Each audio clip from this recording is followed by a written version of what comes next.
Alright, okay, are we live? Hello. Hello.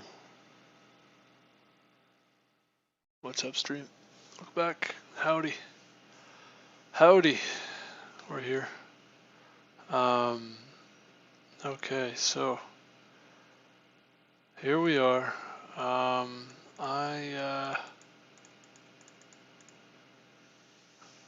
just want to take a moment to before we really get into it. Oh, just think about life and the world and all things as they are. Makes my freaking head spin. Anyway, okay, so let's take a look at another problem.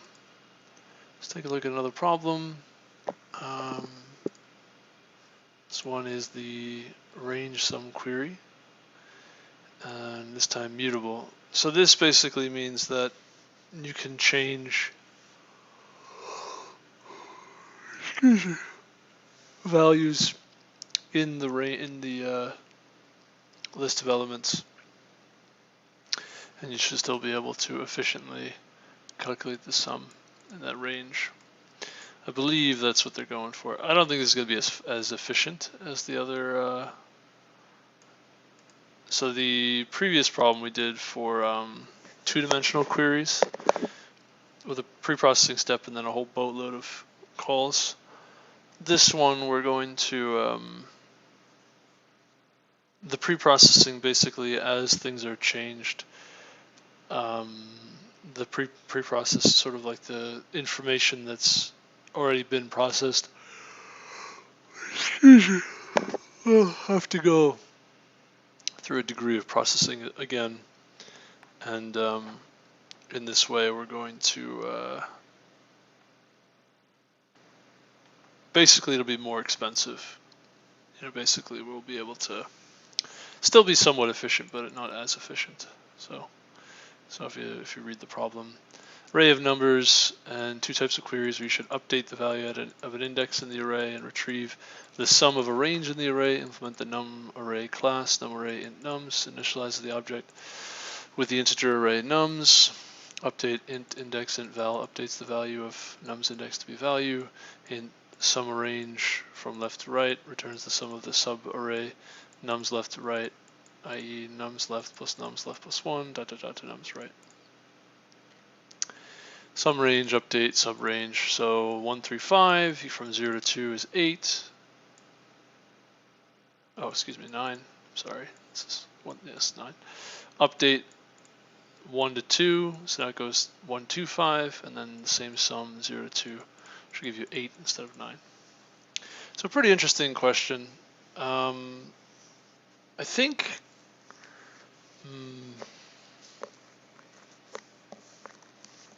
it's a challenging question. We got to ponder it for some time.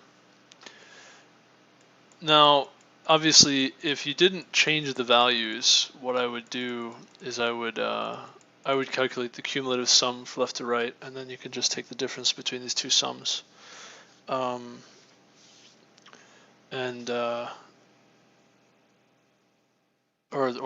take the difference between two sums and get that would give you the value you're looking for. However, it's a little more challenging for this one. It's a little more challenging.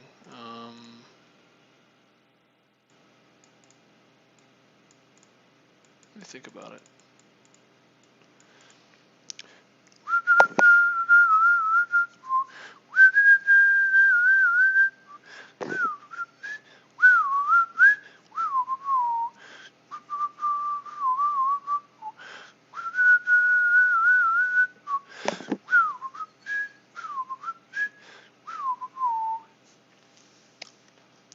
So the thing is, you can't do the same. Excuse me.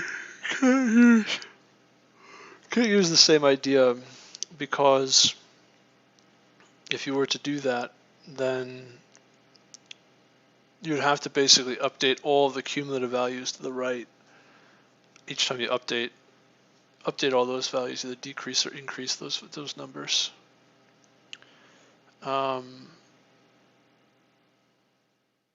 Yeah. So, and that would be very expensive. Each update would cost you a linear amount of time.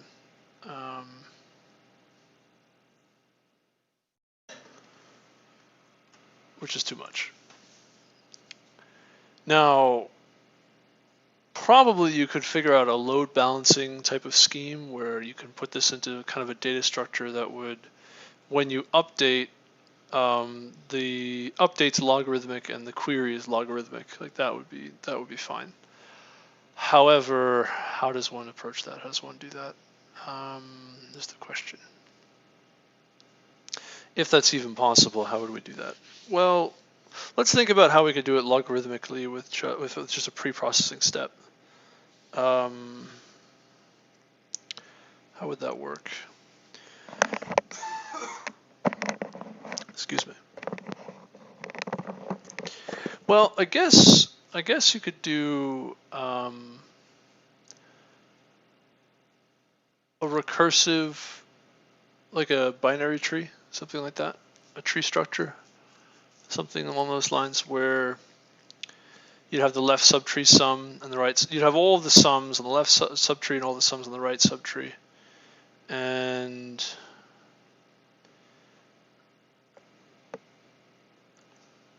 I actually have seen this problem before. I think I've done this before. Just trying to remember exactly how it's done.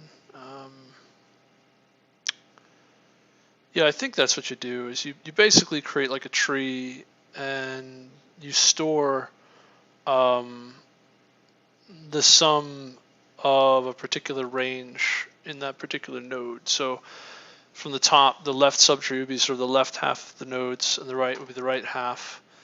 And then that would be further subdivided. So the child on the left side would be the left half of that, and the right half of that, and so on.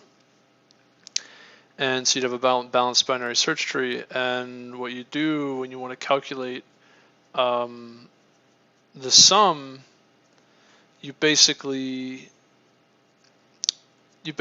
trace each of the nodes that you're going to need. So half of the range is sort of one side, the other half of the range is the other side, I guess. And you basically, in logarithmic time, you pick up which parts of the sum that you need to actually make the whole thing. And the idea is that when you update all of these sums, right, in the tree. Yeah.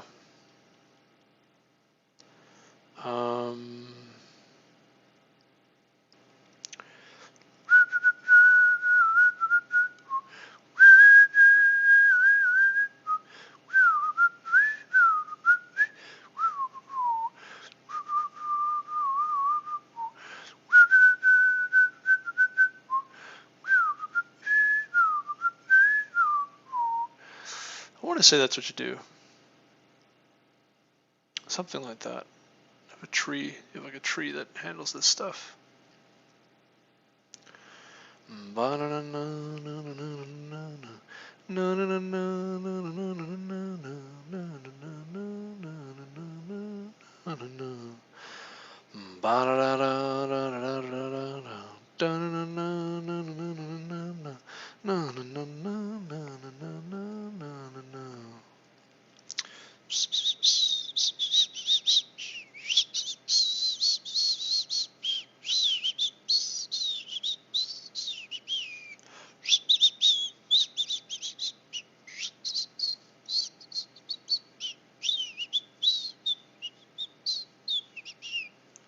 Yeah, I think that's the way to do it.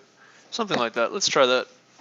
Now, what I'm wondering is if there's a way I can actually simplify this to another data structure so it's easier to understand and easier to modify, because I kind of have to basically have a custom binary tree to do this, which I don't really like. Just thinking if there's a way it's better.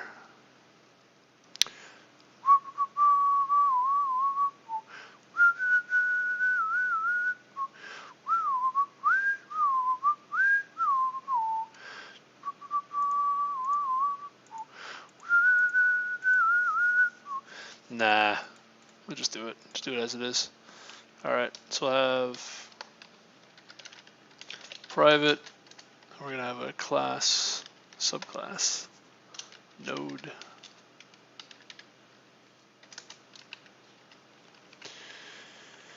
And I don't think we really need. I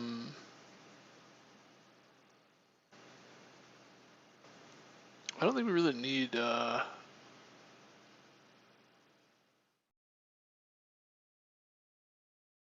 Just thinking here.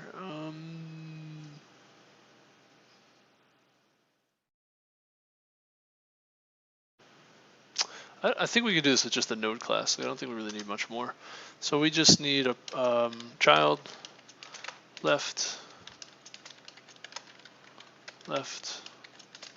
right, left child, right child. I don't really need a parent. And we can have int for sort of begin and end of the range. We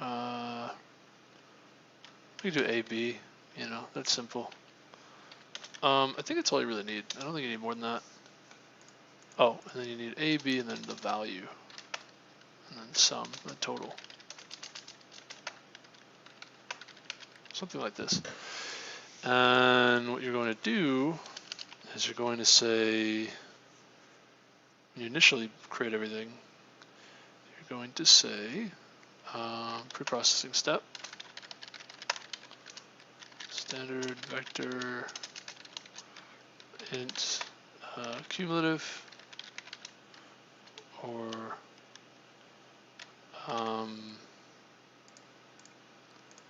I don't know what you call this. Let's just call it AAR, ARR, it's an array. Int I equals 0, nums.size, plus I. We want to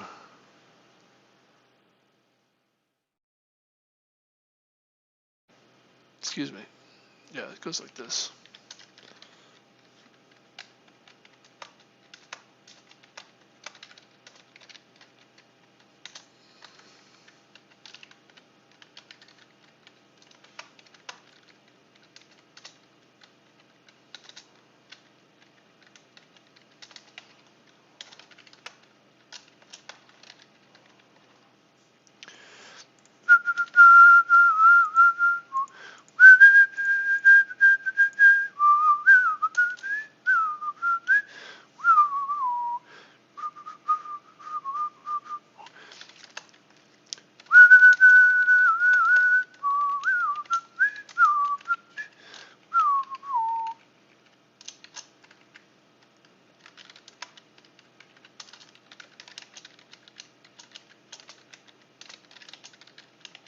So we're going to build this tree recursively and then set let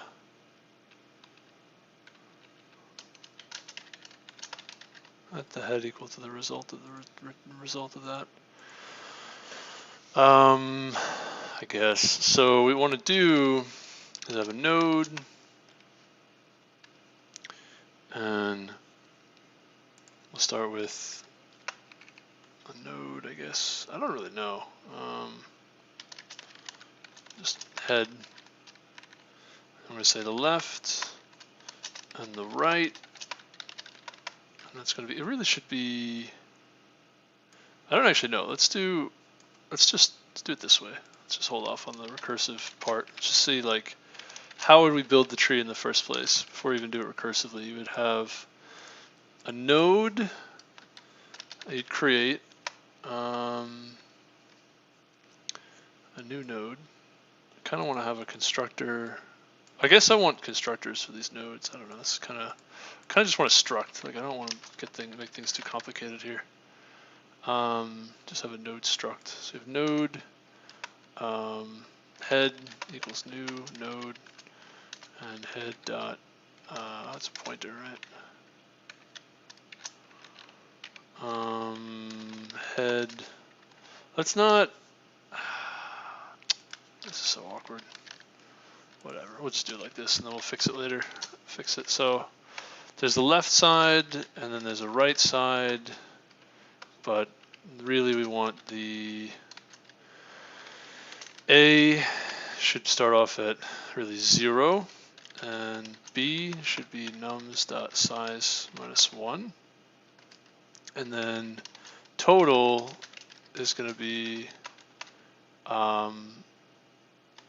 can write a small routine. Let's just say cumulative value, we'll say. And this just says int A, int B. We're going to say if A is greater than 0, return array of B minus array of A minus 1. Otherwise return array of 0. Excuse me, otherwise return array of B. Alright, so if A is 0, then you're not subtracting anything, but if A is greater than 0, then you subtract the thing before. Alternatively, yeah, that's fine. That works. So cumulative value of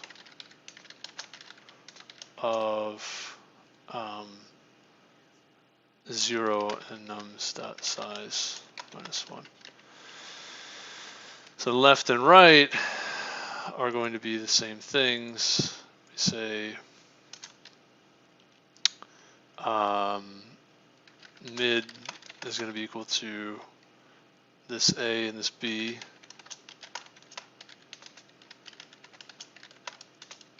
over 2.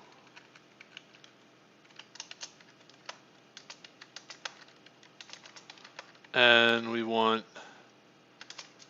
left of ... we want to use A stays the same, and you go to mid minus 1, and this other one goes to ... some kind of function call or whatever, mid and B, right? And eventually there's a base case where if A is equal to B, then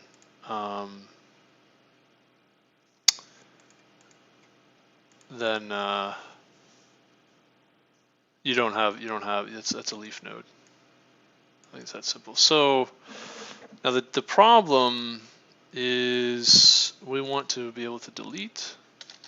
We do need to have a destructor and constructor. Destructor, constructor, yeah. All right, we'll do it this way. Node, yeah, okay. Well, we'll just have a node. I mean, these are private, public. We can make these public. I don't know.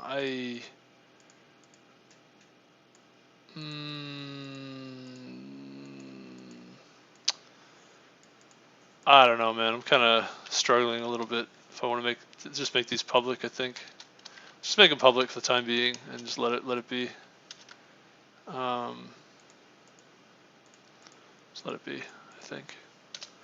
The one thing you need to do is you just need to recurse through deletion onto, when you delete this node, you need to delete left and delete right,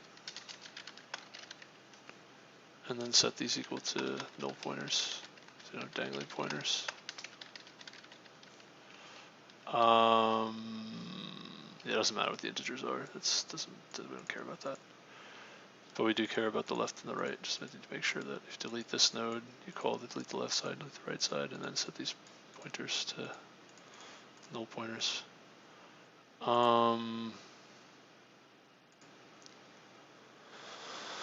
Yeah, so we'll have this build tree. It will look like the following. And we're going to return, we're going to set head equals this result, which is here. Oh no, we have that already. And we want to say build tree. Basically, we'll build the tree this way. It's taking a while. It's taking a while. Okay, so new node. So really, you have just int a and int b, I think, is where you want to start with. So 0 nums.size minus 1, and you say head or just n equals new node, n a equals a, b equals b. The total is this cumulative value of a and b, and then this mid is going to be the it's just a and b, right? These are the same, over 2. And left is going to be build the tree again on this side, and right is going to be build the tree on the other side. And the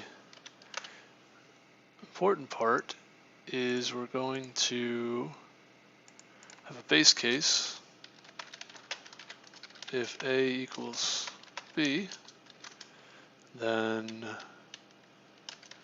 we return n, by the way. Node n equals new node, and a equals a, and b equals b. I think we actually should just do it this way.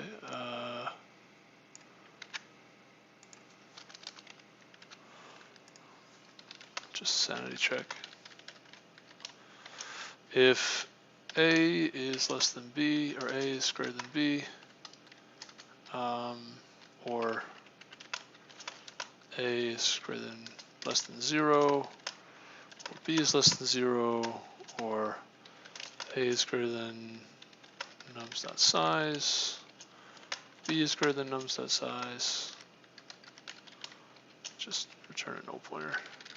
Probably would want to throw an exception here, but we're just going to leave it now for the null pointer. And then you have the space case.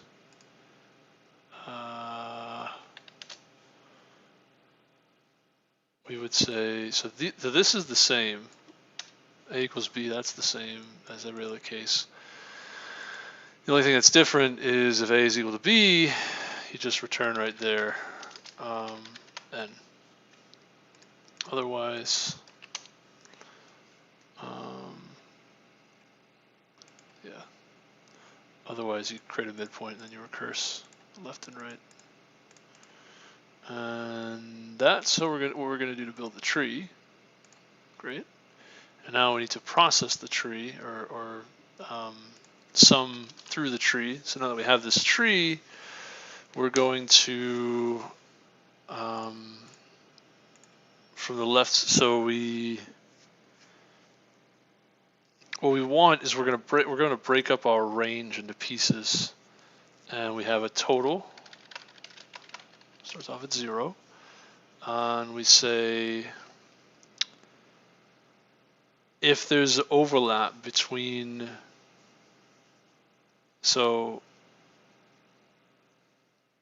there's a few things. So if there's overlap between this left and right range and what that head node is represents, if this left and right range contains that whole thing, excuse me, then we add it.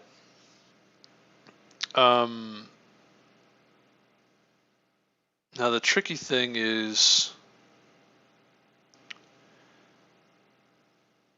we actually need to reduce the amount of the range that's left, if that makes sense, based off of what we've added. So let's say it totally overlaps, we would I think we would just return. I want to make this, I think this needs to be somewhat recursive, I guess. But basically, if you totally overlap with that range, you just return that sum, right? If you overlap somewhat, so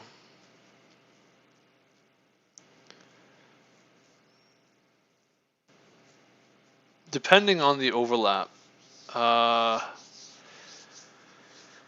gotta think about this here. How do we do this?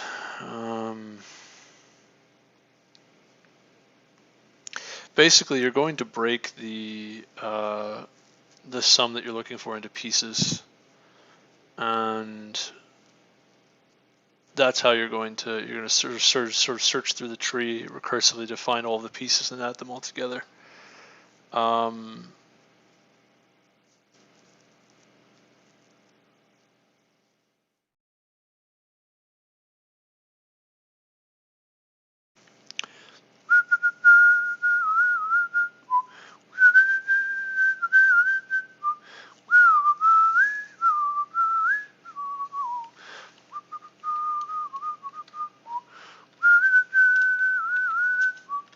Let's just say there's a recursive function that you use. Just do it that way. And we're going to say base case if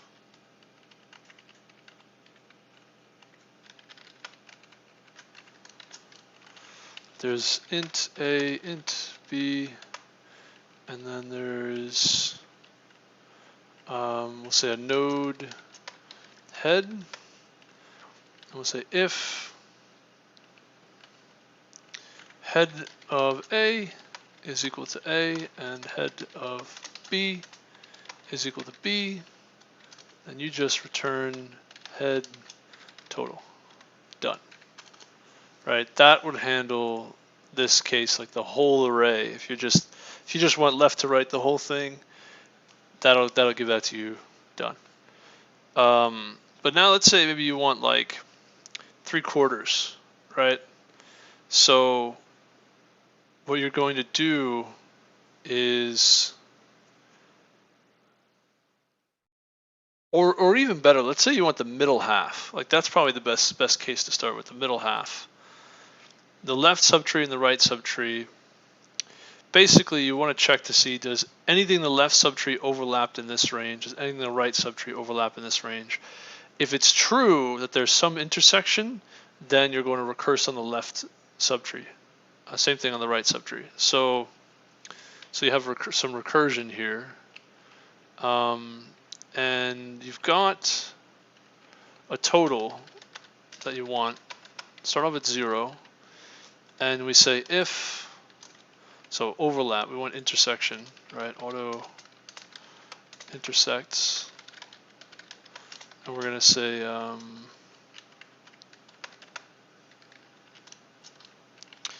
same thing. We want to say if we intersect with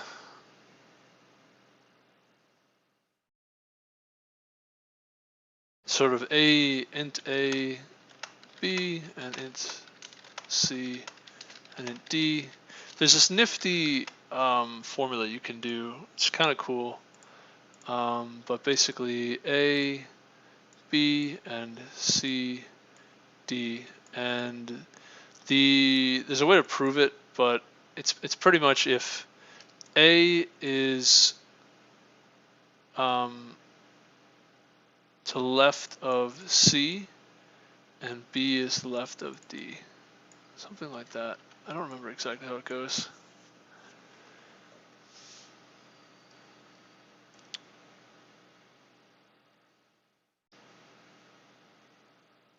A is to the left of C and B is left of D.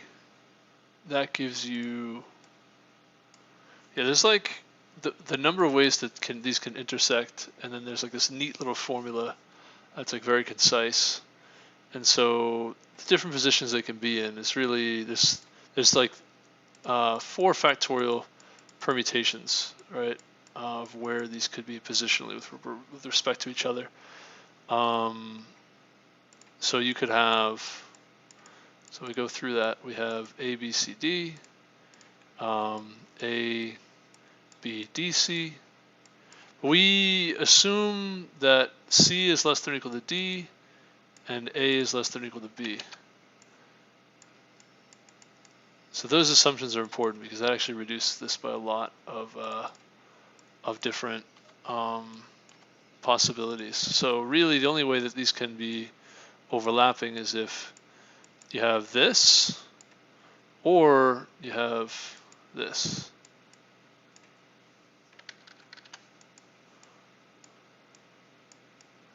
And then you have the possibility where, you know, you have this non-intersection or this non-intersection.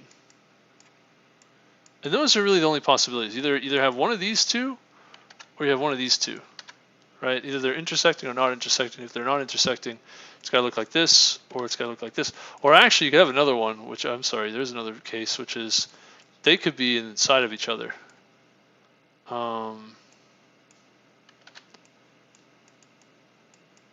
Doesn't really say which one is larger. They could actually be inside of each other. So there's actually 4 different ways to intersect. Only 2 ways to not intersect. So there's a nifty kind of a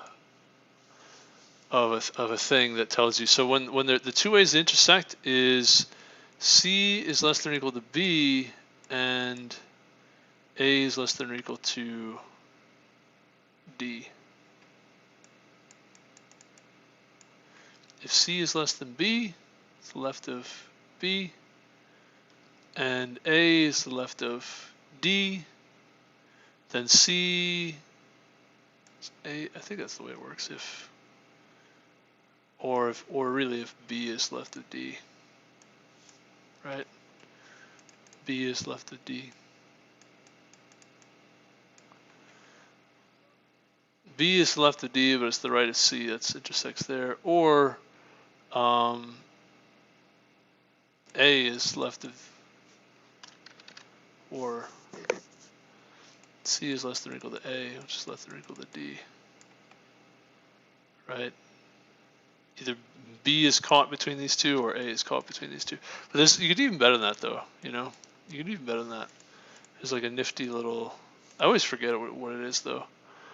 I have this tendency to forget. It's actually, you compare B and C and A and D, something like that. So in both of these cases, A is less than or equal to D, which is not always true, right? You could have A could be also, yeah, wait, these are 4 ways to intersect. So A is less than or equal to D in all of these cases, and then I think B is not less than or equal to D. It's I want to say C is less than or equal to B in all these cases, right? C's left of B, C's left of B, C's left of B. Yeah. In these cases, when they're not intersecting, C is not less than or equal to B there, and even though C is less than or equal to B there, A is, it's got to be both of these. Even though C is less than or equal to B here, A is not. A is greater than D. So really, it's not either of these two is what you want. So not either of these two is A less than or equal to D, and C is less than or equal to B, or A is less than or equal to, you have this is A is less than or equal to D, and B is less than or equal to C, or C is less than or equal to A and D and B and C, right? A and D, or A is less than or equal to D and B is less than or equal to C, or C is less than or equal to A and D is less than or equal to B. And so this is you want the negation of all of this. So this is like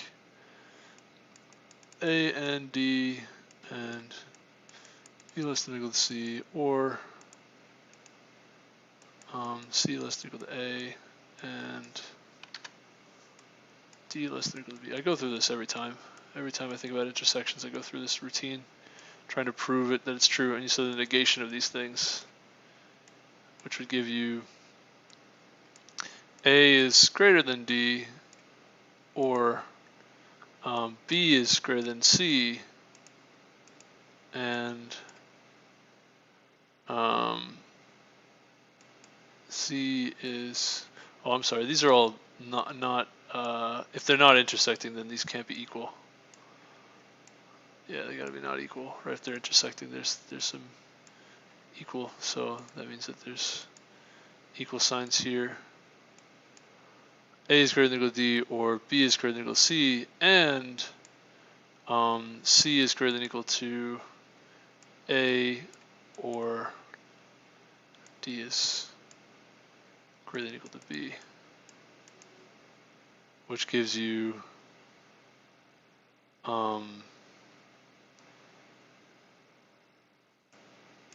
A greater than or equal to D, and D greater than or equal to B, or so.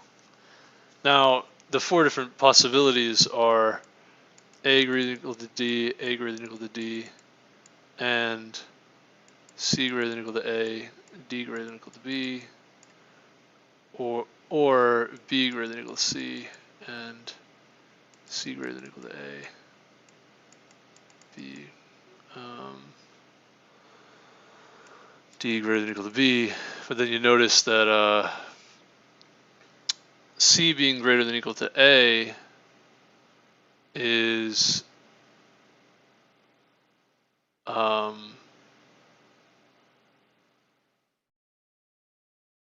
so A less than or equal to C, which if you have A less than or equal to D, rather, wait a minute.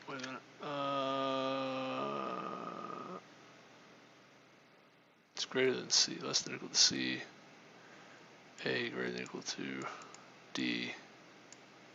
Basically, this implies that, right? A is the right of D. Oh no, that's not possible. C greater than or equal to A is not a possible. I think these are not possible. So it's one of these four possibilities, but some of these are not possible. That's what I'm trying to say. Yeah. So A being greater than, no, that's not possible either. You won't have D less than or equal to A being to the left of C, but A also being to the right of D is not possible, right? B being to the right of C and C being to the right of A is possible, and then C being to the left of B and D being to the right of B is possible. Yeah, so it's one of these two, which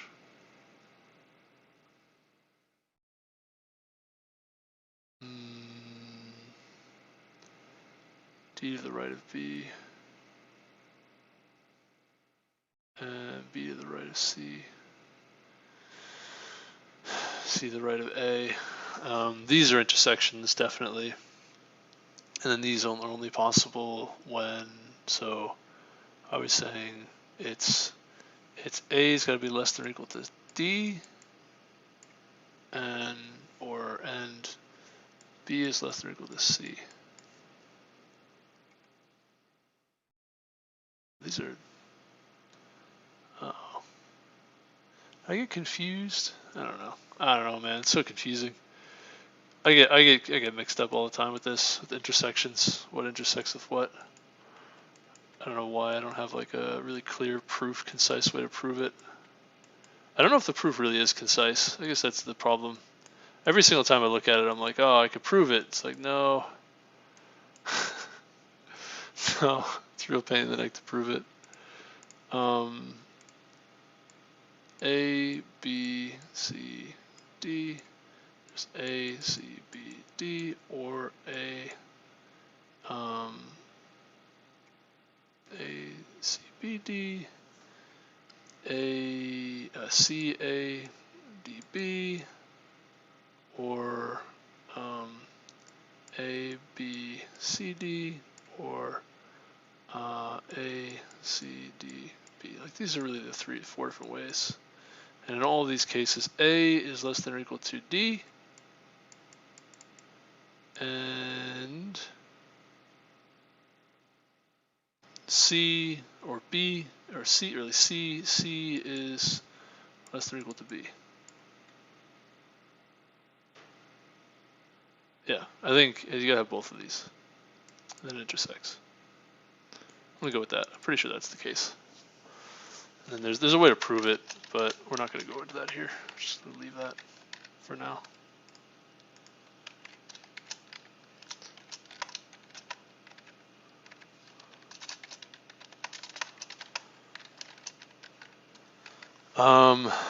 Yeah, so anyway, intersect. So we say if there's an intersection of for each, basically there's a left node and a right node. So we'll say node,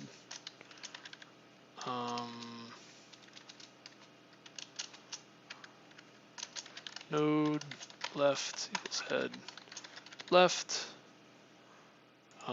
Obviously sanity check. If not head, turn 0. Intersects left of A, so it's left of A, left of B, and A and B. And then similarly here, if you have intersection of right of A and right of B,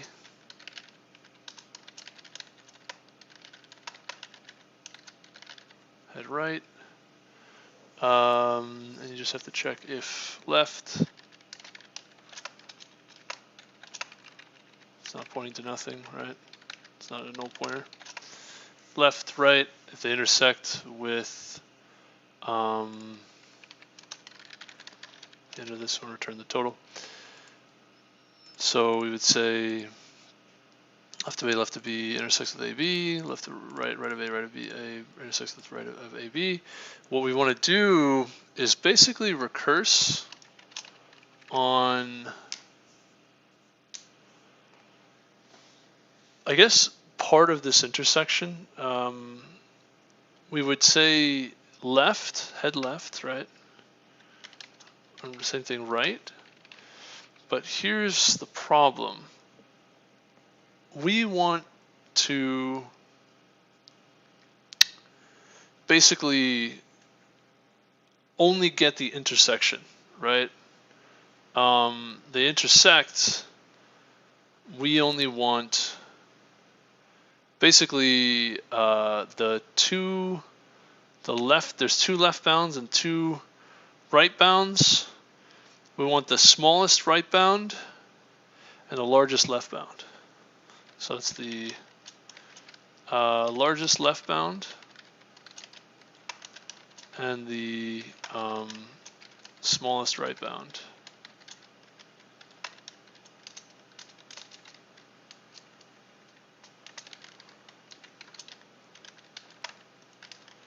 It's so confusing. Oh boy.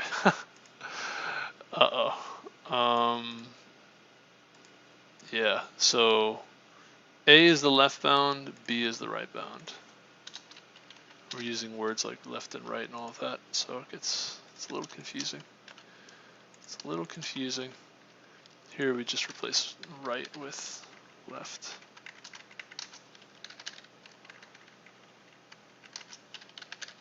Yeah, so it's going to look like if there's an intersection, right? There's two left bounds and two right bounds, and we don't want the furthest left bound. We want the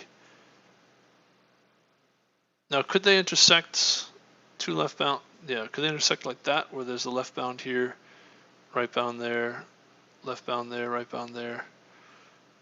It doesn't matter with the yeah. We're taking the minimums and maximums of the left bounds and the right bounds. It doesn't matter which one's which. It's just the intersection itself. I believe this will give us the intersection with the largest left bounds the furthest to the right, and then the smallest right bound is the furthest to the left.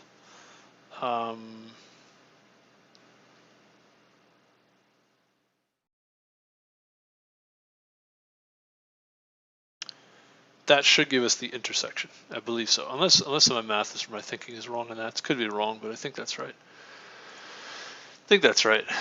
And you're actually going to increment the total by the result of these recursive calls. Yeah, pretty neat, pretty interesting. So that's the routine to actually get this range sum in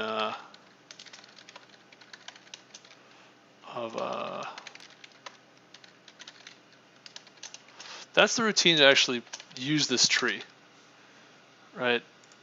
Kind of easier said than done, I guess, but that's what we want.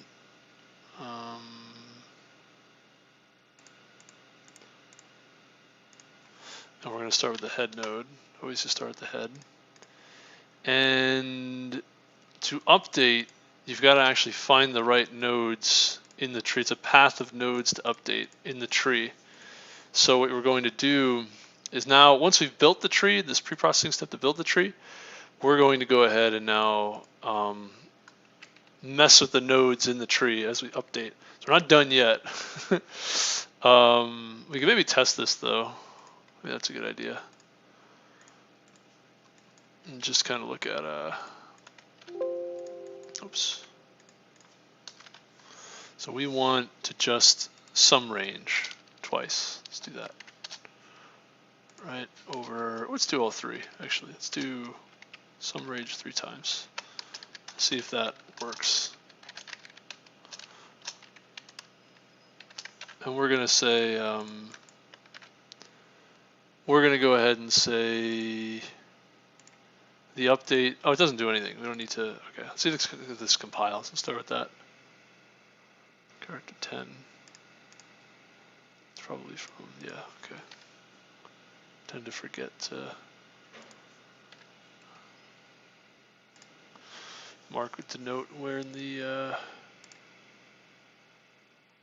when the routines end. Auto and deduced here, but no pointer. Sure.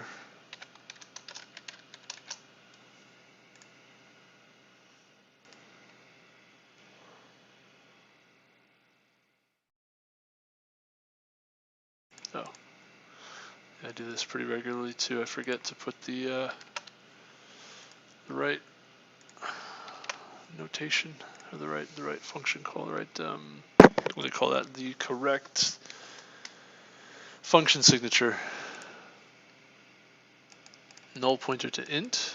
Okay, so when does that happen? If we just say return 0, I get a feeling this is going to be creating the tree. It seems to be.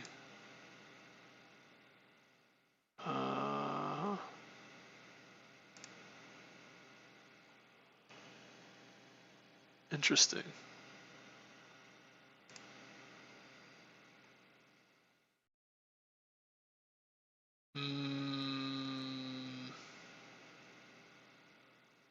Oh, this nums.size 0. I forgot about that as well. Deadly signal stack overflow. Nice. Nice. Sweet.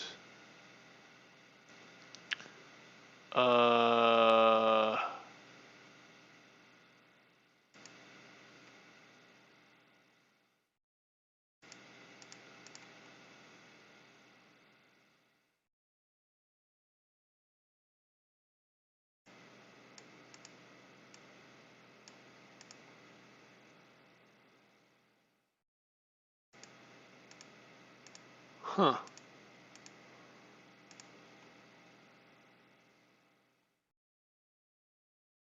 Oh, I know I did wrong.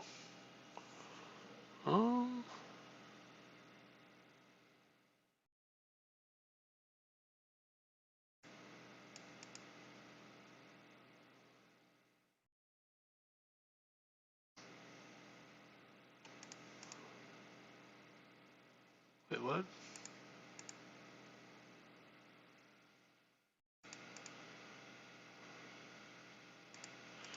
Stack Overflow.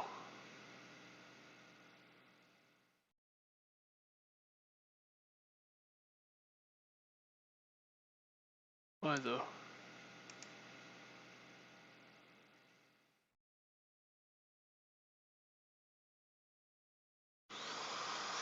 Excuse me.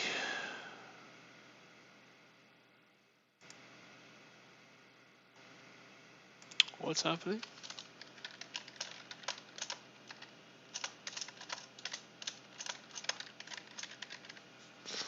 Something funky's going on here.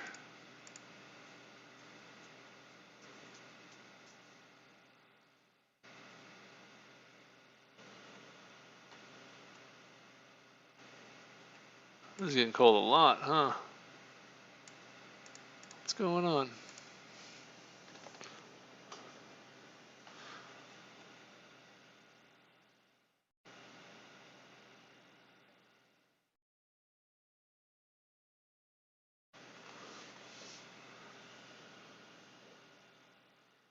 Yeah, why is that?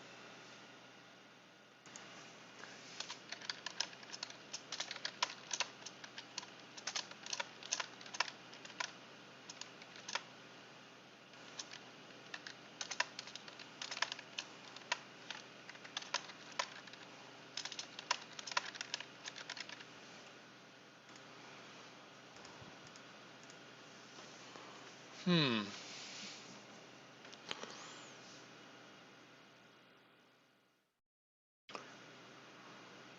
Zero two zero zero 1210 1210 1210. What is this going on? 01210. How does that happen? You get 1 2 and 1 0.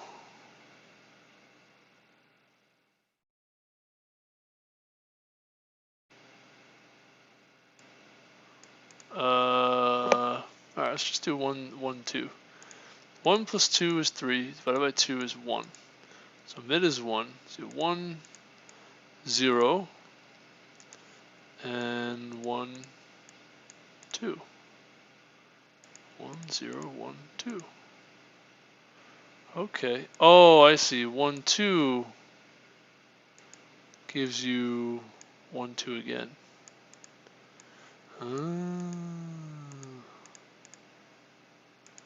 Interesting. Hmm.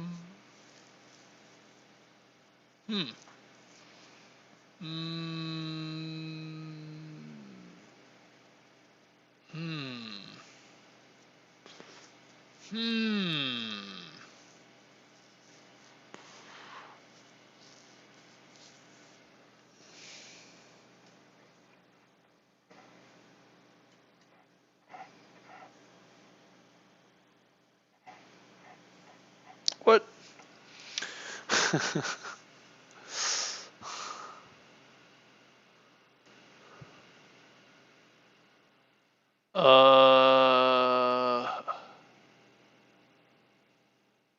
These are distinct from each. Oh, I think I see the problem. Because mid minus 1 could be. It's not actually the midpoint, right? 1 2. If the midpoint is equal to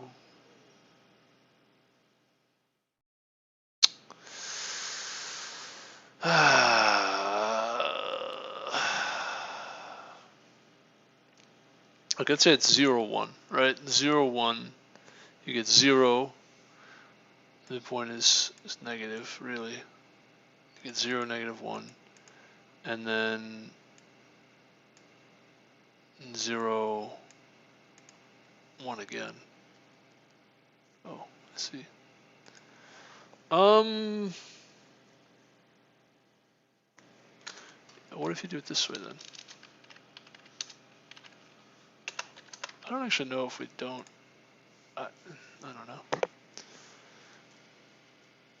Wrong answer. Nice.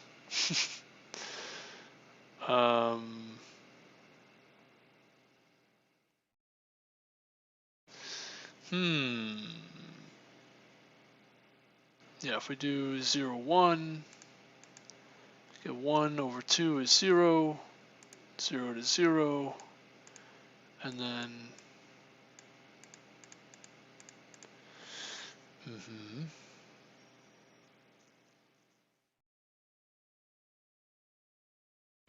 I guess you have to do it this way because our condition to stop is only when A is over B.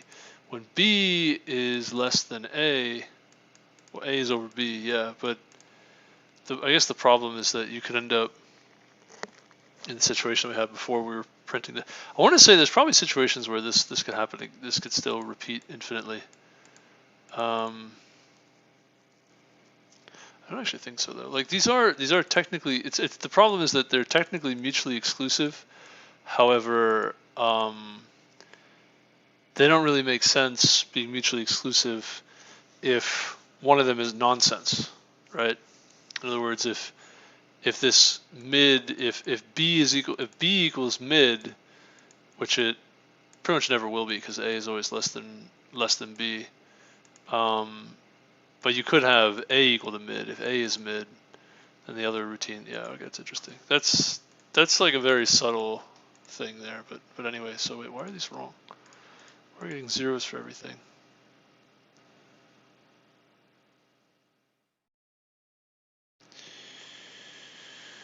Well, this doesn't work properly then, I think.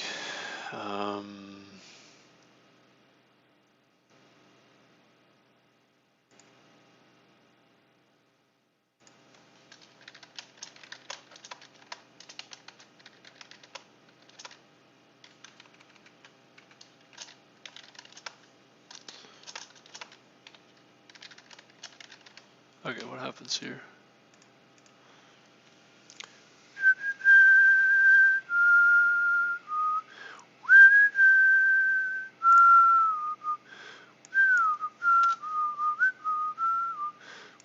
Oh, that's why, because I have this. Got it. Duh. Oh, there we go. It's correct. Sweet. Hey.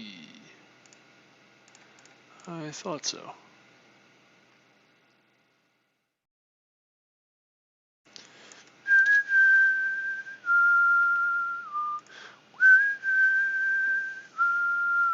I have to remember that when I don't even know, like, how do I remember that in the future when you're dealing with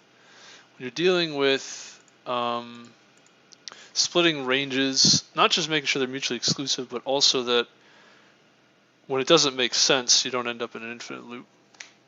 There you go. Yeah, in some cases you don't end up in an infinite loop. Which the easiest way to figure that out is just test it, but you could do the math too. You just have to check to see if, usually it's if A is 0 and B is 1. I guess you just kind of want to have the midpoint be the lower bound and then the upper bound be, if you're doing divide by 2, but just make the upper bound move away. That way when 0 plus 1 divided by 2 gives you A is 0 and mid is 0 and B is 1, you have 0, 0 for the left side and 0, 1 for the right side, and 1, 1 for the right side. Yeah. Because if you do 0, negative 1 for the left side, and you end up with 1, if you, yeah, and then 0, 1 on the right side, then you have an infinite loop. Yeah, okay, interesting. So you want to avoid that. Now we have to write the update routine. So this is pretty interesting. The update routine is also it's basically going to take this index, check if it intersects with the head node, and if it does, you're going to either decrement or increment the total for that head node, And you're not even going to bother anymore with what's in this array. You don't even care. Don't even, yeah, not even relevant anymore. And you're going to update all of the values that contain this index. You're going to either increment or decrement the new value to this new value. Or actually, I guess you do. I guess you do care about this. Then I take it back because, well, you only really care about the difference between what's currently being. You care about the delta, the difference between what's currently in your array and you actually could be even more clever and not store this extra data and just do one routine to get what the value and then take the, yeah, okay, it's kind of fun. You ready for this? All right, this is fun. Int current value is going to be some range of index. Yeah, there you go. And then difference is going to be the difference between. So you're adding this value and subtracting the current value. Yeah, so you're going to add this difference to everything. And then now you're going to just routine auto recurse, we'll call it. This looks like the following. And we just recurse on the head. And it's going to be the head node, H, the difference we have already. We don't really even need to. We can just, yeah, no, let's do it this way. Say, and we have intersects also. Intersect.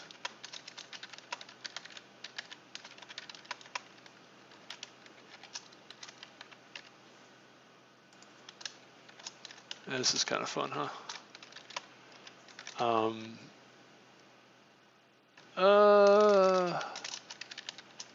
We can do node. Nah, let's do values. A, B, and C. And you just say return A is less than or equal to C, and C is less than or equal to B. And so now you say if not head, return, we're going to do int A equals A, B equals B, say if intersects of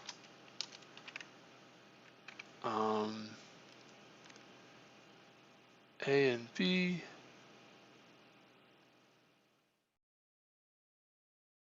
A, B, and C is the index. Yeah, so we just want to give this the index. Actually, the index is here, right? Doesn't even matter. Don't need to give that as a parameter.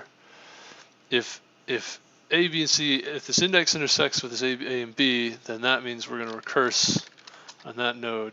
Or no, we're going to update this node, which is H total plus equals this difference. And then we're going to recurse on the left side and the right side.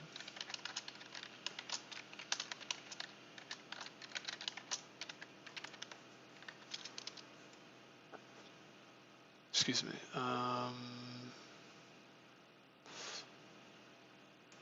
Yeah, we only care if it intersects. We're not going to recurse on, if it doesn't intersect, then we don't recurse. Something like this. Does that compile?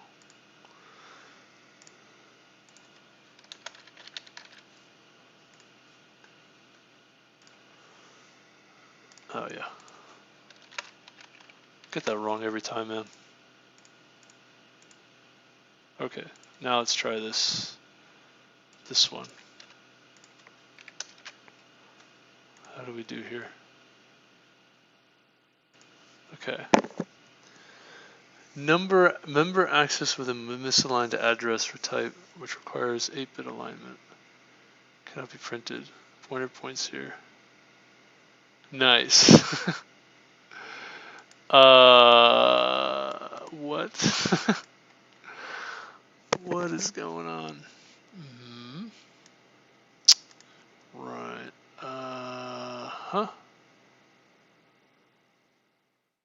What?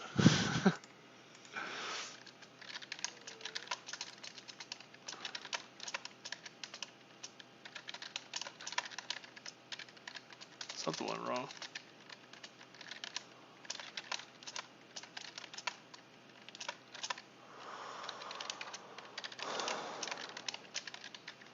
Alright, what does this do?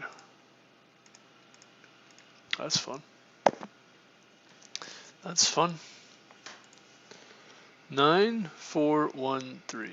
So what is this index? We said the index is update 1 with value 2. Okay. Okay. Current value difference 2 minus the current value. The current value, by the way, is 3. So we have -1. We're gonna add -1 to everything. So we say test value is the head, which is 9. We say, okay, A is the left side and the right side, which is 0 and 2. Intersect 0 and 2. Then we decrement 9 to -1. And recurse on the left side and the right side. The left side and the right side are, oh, this is going to give me, okay. Yeah, we should do this, I think.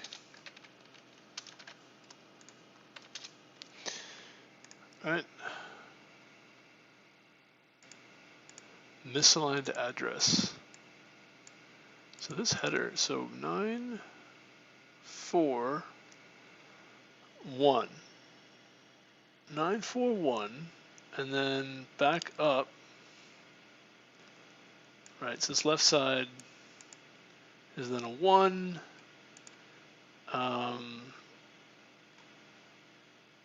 That's 0, right? Decrement that to, no, wait a second, no.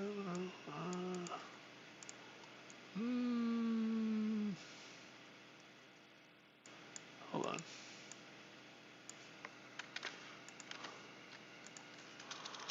Hold on. What is going on here exactly? What is going on?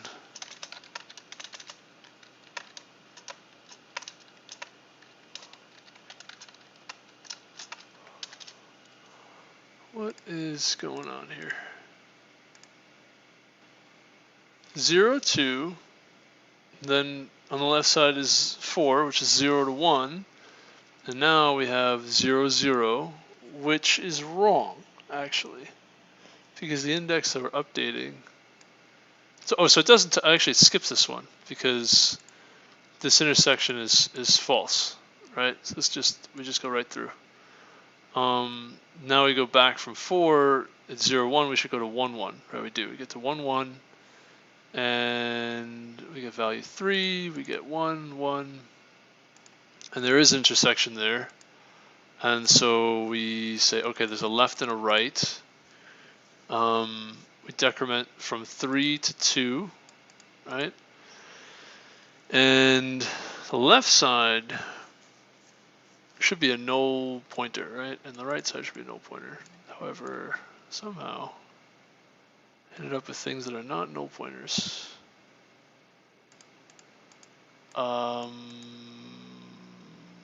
Really? What is this pointing to?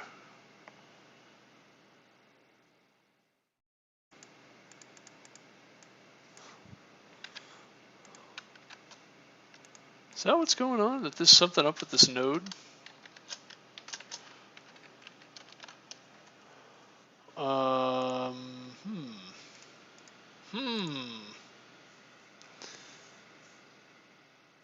When we come back on 3, and there should be a, yeah.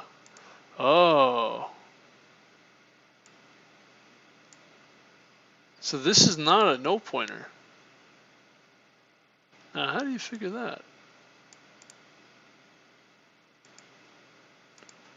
Hold on.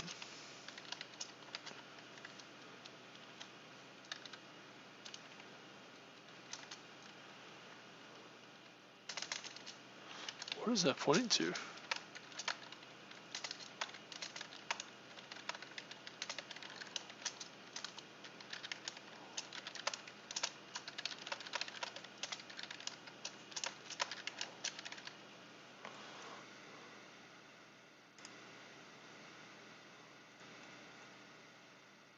No. This is pointing to something. This child node of, I want to say the tree was built incorrectly. This child node of 1, 1. When A is 1 and mid is 1, or this is 1 and this is 1. 1, 1, we would get 1 for A. 1, 1, you get 1 for A. You get 1, 1. I don't know. Yeah, 1. Oh, why doesn't this give me an infinite loop also? 1 for A, 1 for B, 1 plus 1 is 2, 1.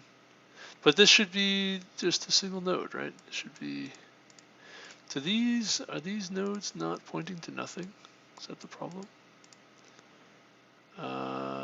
Is that it? It's just garbage in these pointers. Can I do this? Will that fix my problem? Is that it? I mean, that would drive me crazy. That's the problem. Oh, you gotta be kidding me. Come on, man. Brother, what do you mean? That's like, that would drive me nuts. Talk about bizarre.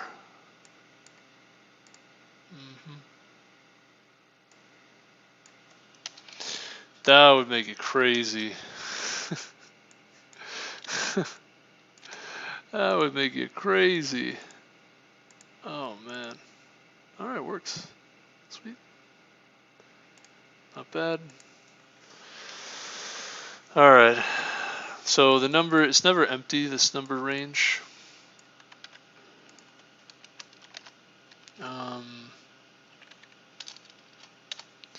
And index, right? These are always positive. Okay. Let's do 0, update 0 to 5. Let's go some range 0 to 0. Now, can we get invalid test cases? Can we do that?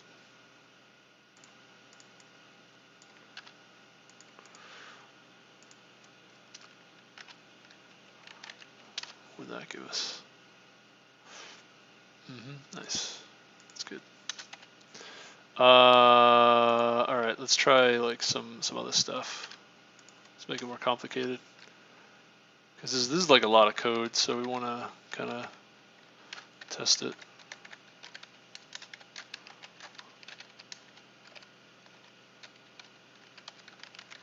All right, let's try 15 values. Let's see what happens if we do this. Still the right answer. Let's try. Oh, what's that? The phone is dying. Where is it though? Where is said phone? Uh-oh. Don't lose track of your phone. Oh, I know where it is. Why is that happening? Oh, never know when you need your phone, you know, it's important to keep stuff charged. I gotta get more chargers. I got all these devices that I gotta keep charged for various reasons. So, anyway, what was I doing? So pretty interesting. I want to, kind of want to just go for it, but I also want to try a little more, a little more updating and some ranging here. So throw 3 more updates and 3 more some ranges sort of in the mix. Excuse me.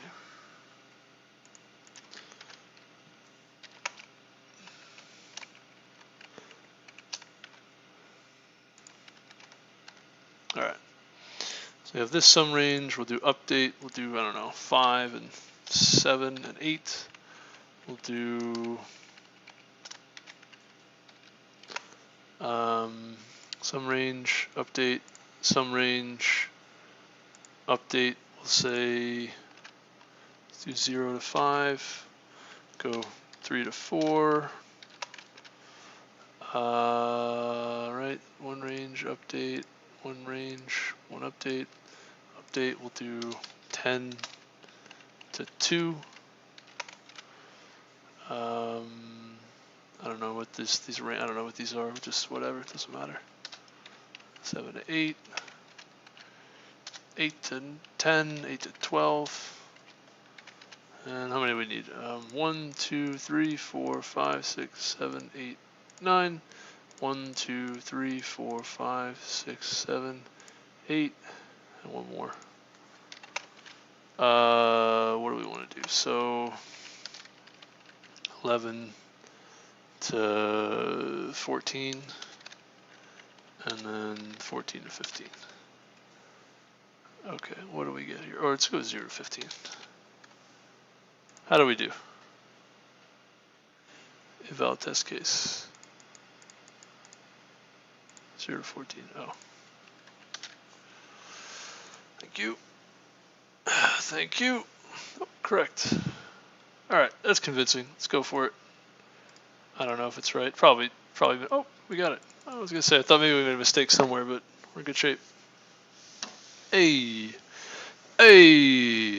So, not as efficient as it could be, though, which is kind of interesting. I think for a problem like this, how long did that take? That took me over an hour. Alright. Yeah, I mean, this is a challenging problem, I would say. So, a few things to note.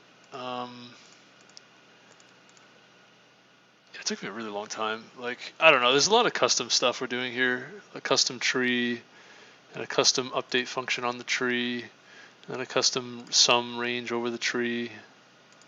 And ran into a bunch of issues. Like, just thinking about each of these things took a while.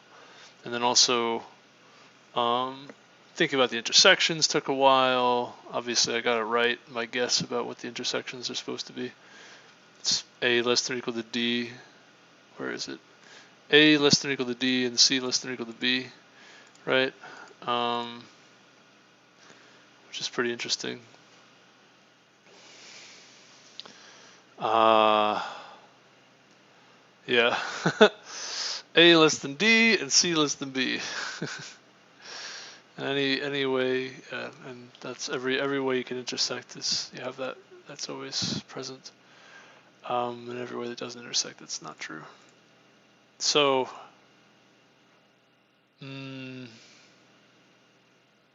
something you pretty much just memorize this.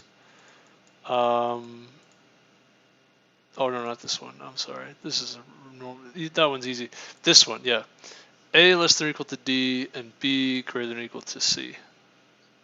Is really A less than or equal to D, B greater than or equal to C. A less than or equal to D, C less than or equal to B. A, D, C, B. A, D, C, B. Yeah, that's how you want to do it. A, D, C, B is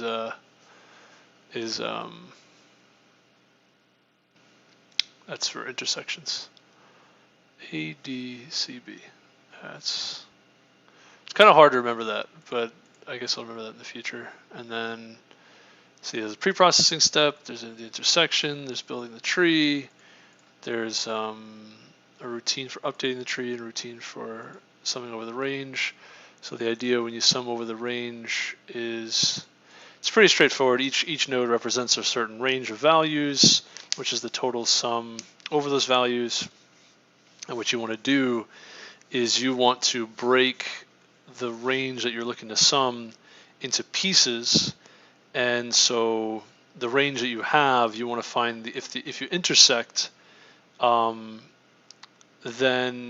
you want to recurse, but you don't want to. You only want to recurse on the intersection portion on that particular. So there's a left subnode and a right subnode. You want to see if you intersect somewhere on the left subnode or intersect somewhere on the right subnode, and whatever you intersect on, you want to recurse only on that intersection. So there's a little bit of math there, not much, but a little bit. And what will happen is at the base, you'll end up adding all of the base nodes for that range. Oh, this is not efficient at all, is it? Oh, no, I'm sorry. You'll end up adding all the base nodes, but also the sections, the chunks, basically the large chunks of your range. You're not going to go all the way down the tree to grab those. You're only going to go part of the way down. So if you had like a range that was all of the left nodes, left half of the nodes, plus a couple on the right, you would only end up one, what do you call that? You'd only drop one node on the left side to add that huge chunk. And then on the right side, you might go all the way down the tree to get those other two nodes. But this is always balanced. This tree is a balanced binary search tree. So every value that you search for, it's logarithmic time. And you're basically guaranteed to do, I want to say the runtime for this, for the search, it's actually a lot less efficient than you'd like it to be. I want to say it's actually, I also like this problem too. I want to say the runtime, I want to say this is not as efficient as it probably could be. And it's also, it's not actually logarithmic. I think it's log squared of n running time, because you're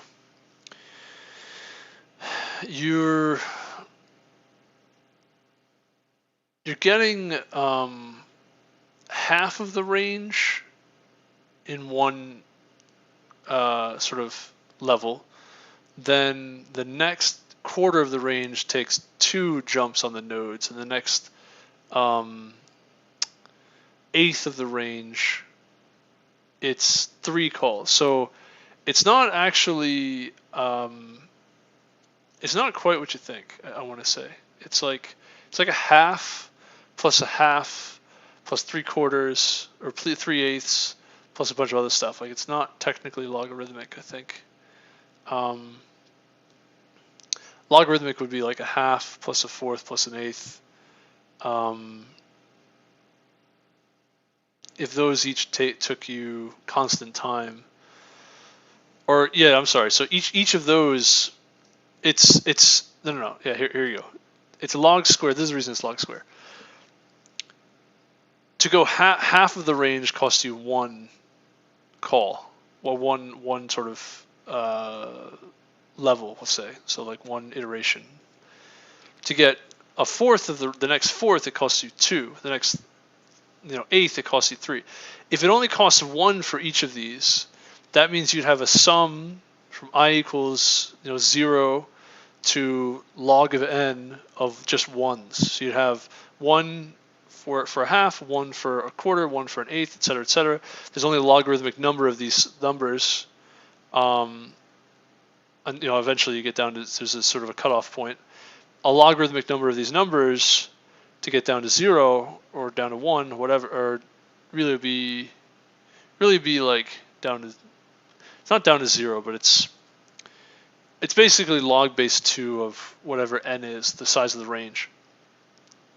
That's how many times you would have to do these additions. Let's say that's a logarithmic number, so it's just log of n times 1. However, in this case, we're actually adding 1 plus 2 plus 3 plus 4 ... all the way up to plus log of n. We're actually summing all of these, and it's not just 1 for each log of n, it's actually 1, 2, 3.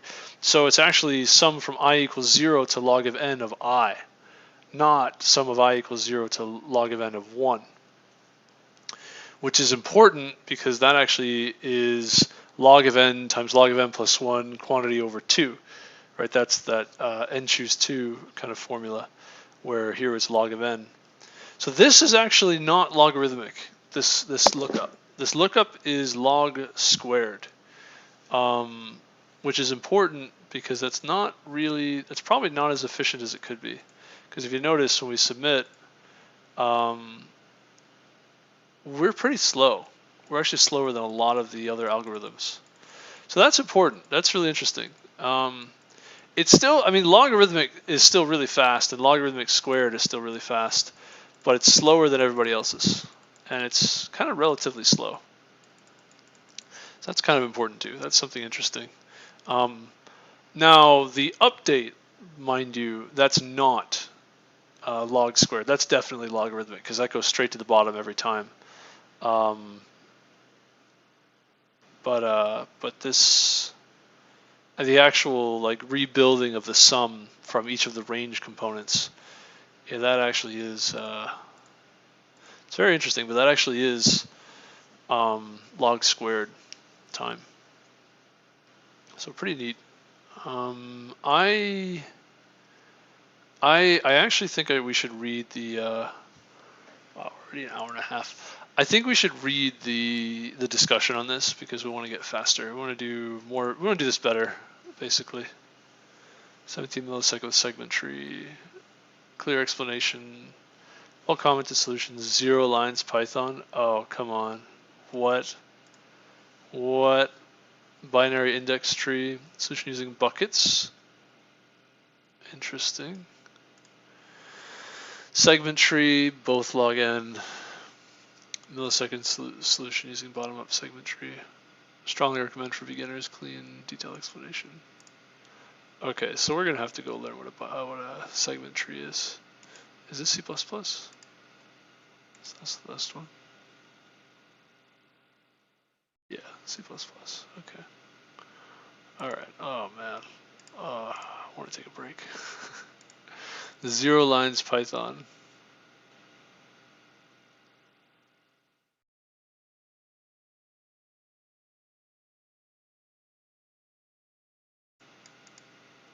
Oh, that's really funny.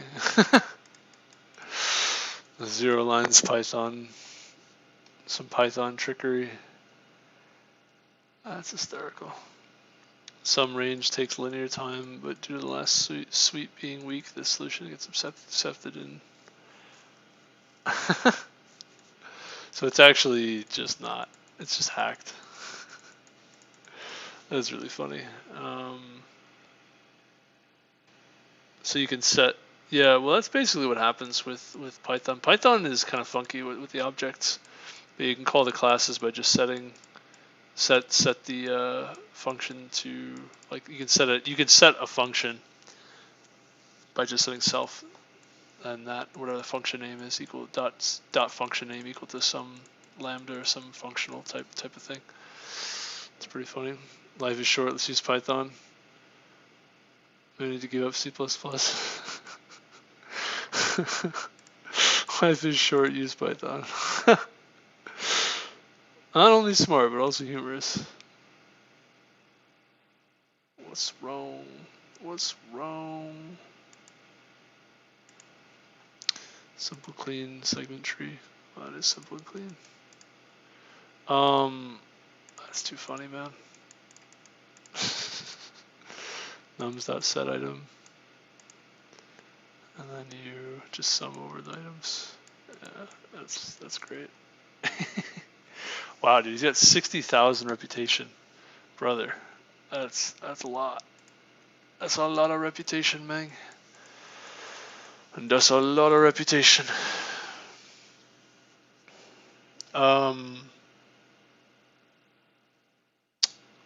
We gotta go learn what segment trees are, huh? I don't know, man. I like my custom solution. It's not a segment tree, but it's similar. Oh, here we go. You ready for this? Not only are segment trees on the Wikipedia, but they're also competitive programming algorithms. Oh boy. Oh boy. Oh. Oh.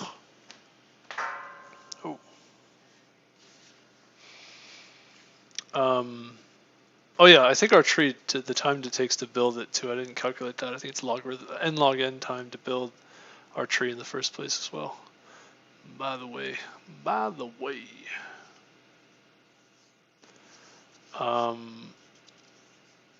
uh, excuse me. I really want to like just take a break here before we come back to segment trees. Also, interval trees are similar too.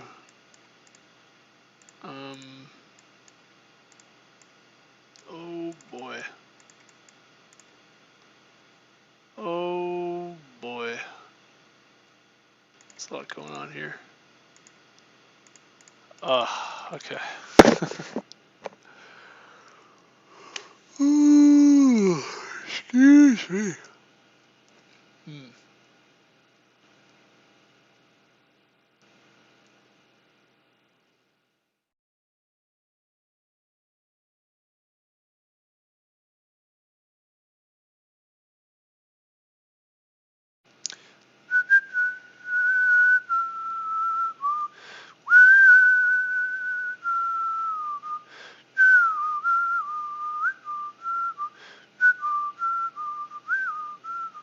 So the difference between my algorithm and their algorithm is that I did O of log n times k rather than O of log n plus k, and because k ends up being log n with this balanced tree, and so you have O of log n rather than O of log n squared, quantity log n squared. So that's pretty neat. That's pretty nifty. That's interesting. But keep finagling with these things. I just want to get some milk and take a moment to just kind of sit here. Just kind of sit. I don't want to end the stream. I don't want to take a break because I don't want to break this into multiple. I don't want to break this up into multiple videos. I do also want to crack my back a little bit here.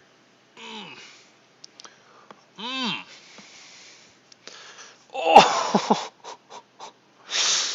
oh, my back. Oh, what did I do? Oh, something's up with my back. I don't know what I did, but what's going on with my back, dude? It feels like it's not in the right place. It feels like something's wrong. Oh, I don't do enough running. That's what it is. I gotta run more.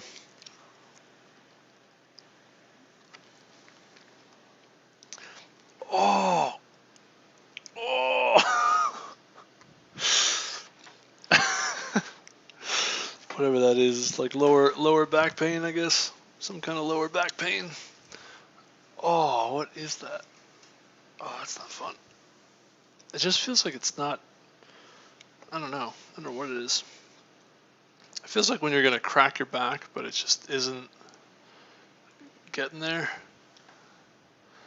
Could be just sitting all day, hunched over and whatnot. All right, so here we are. Here we are. Okay. So do we want to find the solutions that other people have, or we want to learn about segment trees first and then write our own? Let's take a look at other solutions other folks have come up with. So buckets. Interesting. Not the fast.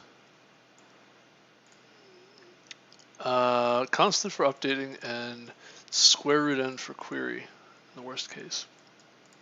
Okay, interesting. This is totally new to me. Buckets. Assuming the length of the input array is n, we can partition the whole array into m buckets. Each bucket having k equals n over m elements for each bucket. We record two kinds of information: a copy of elements in the bucket, and the sum of all the elements in the bucket.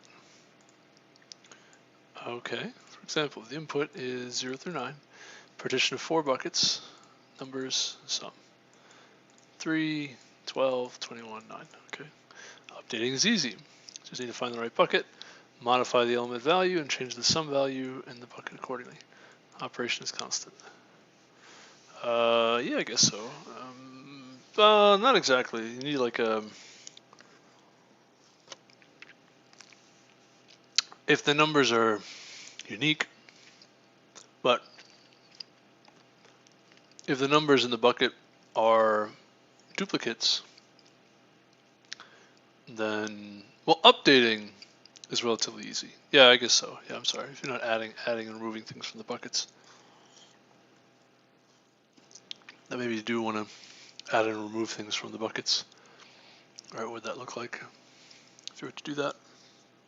That's a question.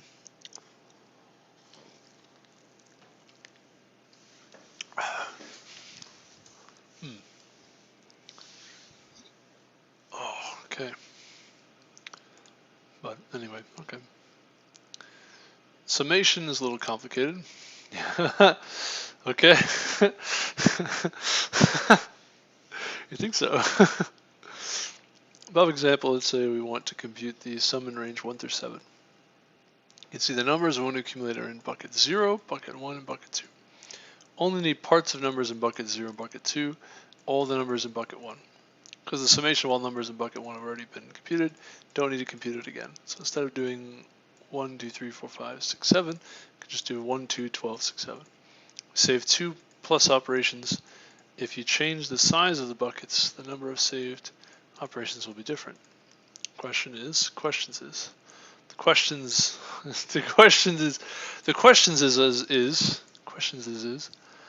questions are,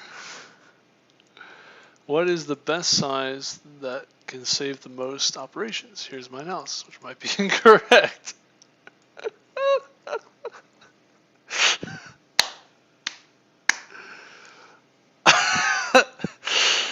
Is the best. I'm glad. Oh, it's so funny. Oh, dude, that's hysterical.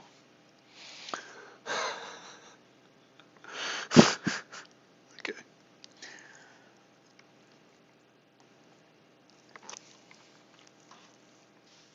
That's awesome.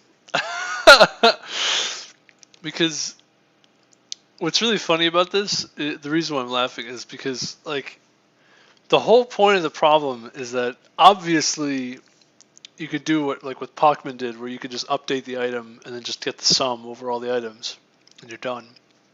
Like, obviously you could just do that for every, and you're done. The point is to try to figure out how to do that more efficiently, so you're not doing a linear amount of time every time, right? Not doing like the most obvious thing that, if you had a lot of queries, would be not very efficient, right? It's very funny. So the whole point is that, like, this math to figure out how to do it more efficiently for each query is pretty important. It's kind of important. Although I think actually he's probably right about this in terms of the math, because basically you're saying that you're going to take all of the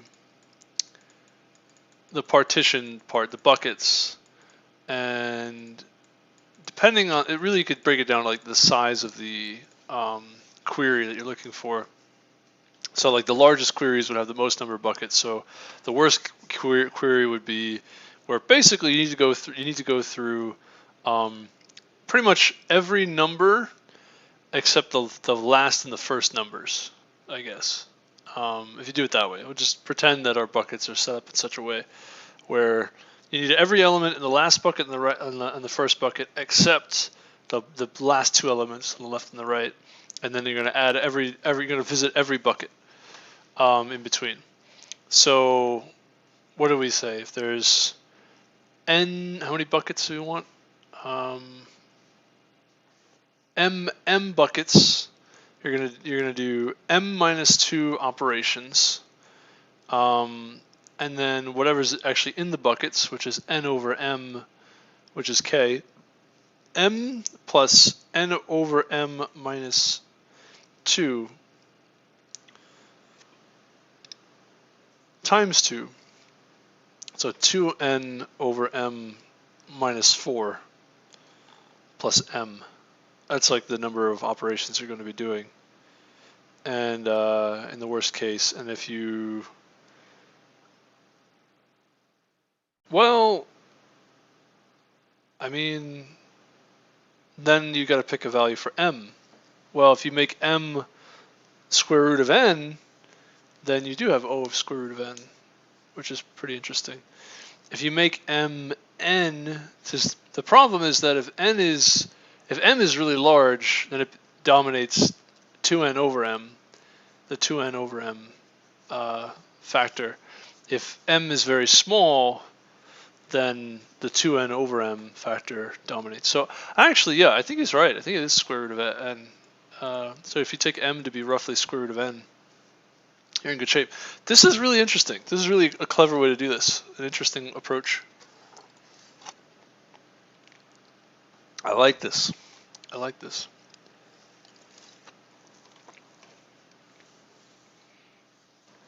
Basically, the optimal is when m is roughly equal to n over m, right? That's asymptotically. That's when one term doesn't dominate the other term. And obviously, when one term dominates the other, you're not going to get the optimal, right? Because obviously, you could have gotten something that was less expensive by picking a better m.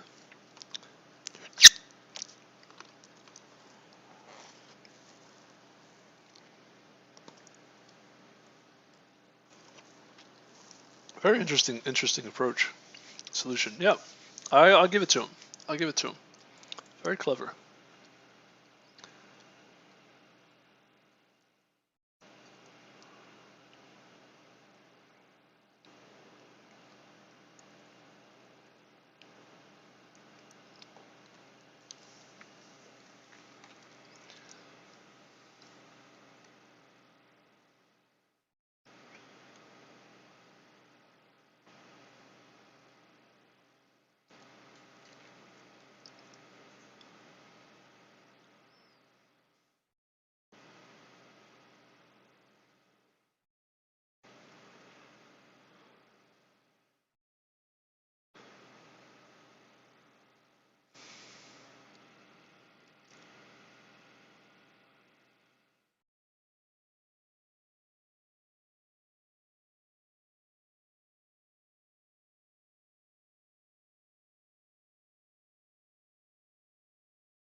Yeah, you could just get rid of k and just think of the worst case. It's also there's a -4, not -2. But get rid of k and just consider m plus 2n over m minus 4, and then you got to optimize that for m, which m is roughly the square root of n. It's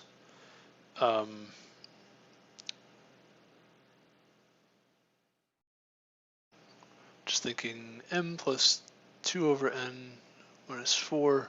You can get rid of the -4 because that's sort of a constant no matter what you change m and n to. So you're trying to find the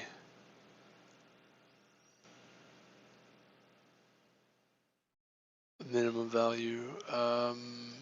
Yeah. Basically for a given m. So m is actually going to be some function of n. And you want to find the minimum value for, or rather you want to minimize this mn function for a given value of m, which is presumably some function of n.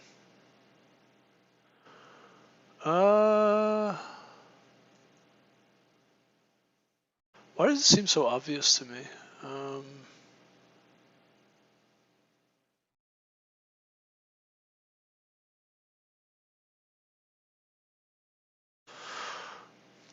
Well, right.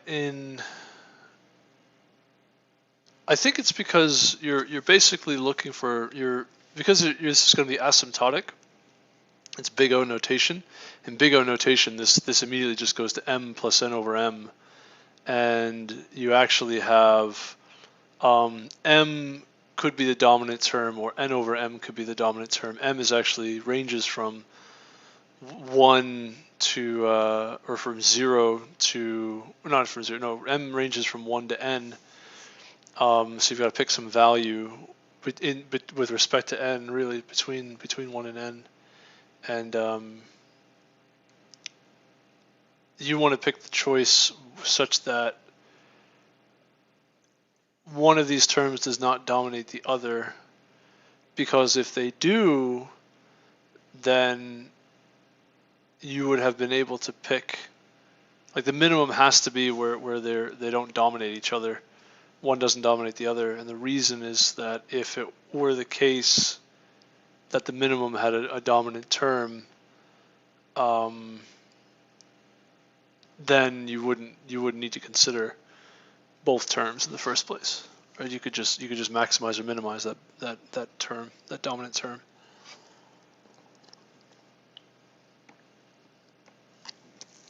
Something like that. There's got to, oh man, oh, I feel it in my back. I want to say something about dominant terms, but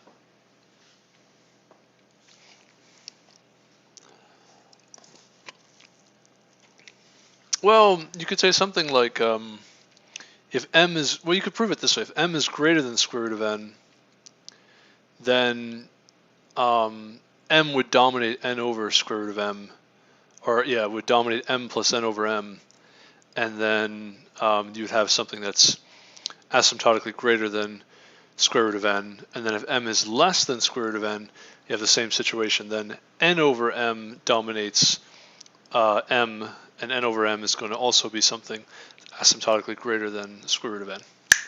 That's how you do it. That means that n has to be exactly square root of n, because you know that if n is square root of n, then asymptotically you have something better than both of the other two options. That's the proof. Yeah, it seemed really obvious to me, but I was like, how come? Yeah, so I could prove that for this fellow. Hopefully that's sufficient. Hopefully that makes sense. But pretty clever solution that he's got.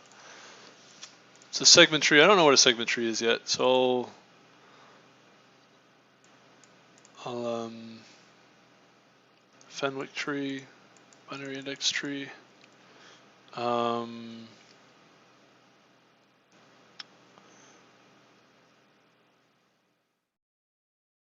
binary index tree, segment tree.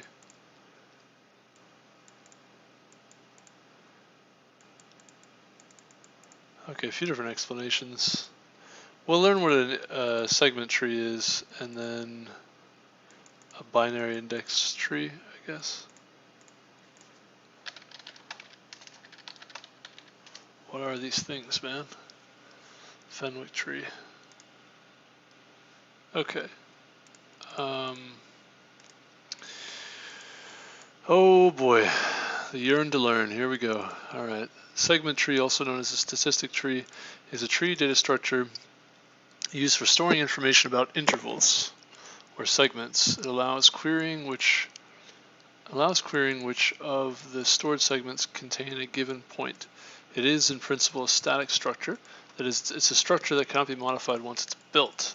A similar data structure is the interval tree. Okay, so this is really important because if you notice the mutability, like this was, if we go back to my solution is kind of special. And the reason why it's special is that I actually noticed that this function, even though it's mutable, this range sum, what's special here is it's mutable, but the number of numbers is not mutable. It's just the values themselves are mutable. So because the update only updates an index that already exists. the tree structure that I built, if you look at it carefully, can be updated to actually add or remove values, believe it or not, which is pretty neat. However, it kind of mucks the tree up a little bit depending on where you remove these values from. And it should maintain the same runtime to update and sum. Both of those asymptotic runtime complexity should be the same with regard to whatever the current size is of the array. However, I think you probably want to switch to like a linked list if you want to start adding and removing nodes. So that yes, maybe, I don't know. Yeah, kind of. It gets a little funky. It gets a little funky. Like I know you could definitely add and remove things from the right side, and it makes some sense. But I'm actually not sure how easy it is for this to be modified with respect to adding and removing values. Yeah, it gets a little weird.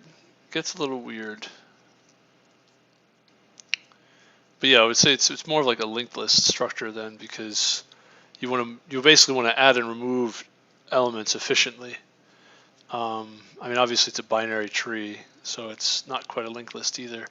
But the sort of iterating over all the ranges, I guess. But yeah, you would have to update if you deleted an element. You'd have to update all of the nodes that contain that element in the range have to be sort of decremented. Actually, you have to even modify. You have to modify a lot. I don't know if you can delete nodes easily. I know you can relatively easily add nodes, I think, but deleting them, I think, is challenging. I don't know. But yeah, that's an interesting note that it's a static data structure, so you can't really easily like change the size of the range. Let's say like add like a whole bunch of elements and arbitrarily, and still be able to do these quick queries. That is kind of significant, kind of important. You could probably do that with that bucket idea. Update the size of your buckets every so often, something like that. But yeah, being static is pretty interesting. Pretty interesting. So, all right, let's learn. Segment tree, also known as a static tree, is a tree data structure used for storing information about intervals or segments. It allows querying which of the stored segments contain a given point. It is, in principle, a static structure. That is, it's a structure that cannot be modified once it's built. A similar data structure is the interval tree. A segment tree for a set I of n intervals uses O of n log n storage and can be built in O of n log n time. A segment tree for a set I of n intervals uses n log n storage and can be built in O of n log n time. A similar data structure is the interval tree. A segment tree for a set I of n intervals uses O of n log n storage and can be built in O of n log n time. Segment trees support searching for all the intervals that contain a query point in O of log n plus k, k being the number of retrieved intervals or segments. Excuse me, also going to go ahead and start charging this headset too. Hopefully I got some charge on my phone, which is good. Charge that more later.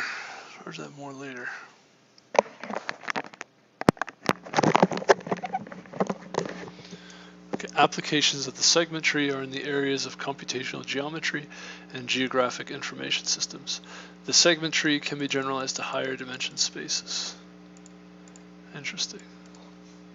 Structure description. S be a set of intervals or segments. Let P sub 1 to P sub m be the list of distinct interval endpoints, sorted from left to right. consider the partitioning of the real line induced by those points. The regions of this partitioning are called elementary intervals. Thus, the elementary intervals are from left to right. -1 to p sub 1, p sub 1, p sub 1, p sub 2, p sub 2, p sub 1, p sub 2, p sub 2. Interesting. That is, the list of elementary intervals consists of open intervals between two consecutive endpoints, alternated with closed intervals consisting of a single endpoint. Single points are treated themselves as intervals because the answer to a query is not necessarily the same at the interior of an elementary interval and its endpoints. Okay, I don't think I fully understand, but I'm trying to follow. Given a set I of intervals or segments, a segment tree T for I is structured as follows. T is a binary tree. Its leaves correspond to the elementary intervals induced by the endpoints in I in an ordered way. The leftmost leaf corresponds to the leftmost interval, and so on. The elementary interval corresponds to a leaf V is denoted LNT of V. The elementary interval corresponding to a leaf V is denoted LNT of V. Okay. The internal nodes of T correspond to intervals that are the union of elementary intervals. The interval of N, interval int of N, corresponding to node N, is the union of the intervals corresponding to the leaves of the tree rooted at N. That implies that int of N is the union of the intervals of its two children. What? Each node or leaf V in T stores the interval int of V and a set of intervals in some data structure. This canonical subset of node V contains the intervals x prime from I such that x prime contains interval of V and does not contain interval of parent V. That is, each node in T stores the segments that span through its interval but do not span through the interval of its parent. Okay, a little confusing. Storage requirements. Section analyzes the storage cost of a segment tree in a one-dimensional space. Segment tree T on a set of intervals on a set I of n intervals uses O of n log n storage. Any interval x prime of I is stored in the canonical set for most two nodes at the same depth. I'm not sure I really understand what I'm looking at here. Proof: let v sub 1, v sub 2, v sub 3 be the three nodes at the same depth, numbered from left to right. I'm lost. I'm not following at all. I think it's like one of the problems I've always had with like trying to learn from Wikipedia is that I always just get lost. It's like I always just do not understand what they're talking about. It's like I feel like you need to know too much going into it to really follow. Set I has at most 4n plus 1 elementary intervals. Because T is a binary balance tree that most 4n plus 1 leaves, its height is O log n. Since any interval is stored at most twice at a given depth of the tree, that total amount of storage is O of n log n. Oh, okay, that's interesting. Construction of a segment tree. Segment tree from the second built as follows. I'm not going to go into that just yet. Query operation receives a point Q of x, should be one of the leaves of the tree, and retrieves a list of all the segments stored which contain the point Q of x. Formally stated, given a node subtree V and a query point Q of x, the query can be done using the following algorithm. Okay, I don't really understand. I'll go lay down, man.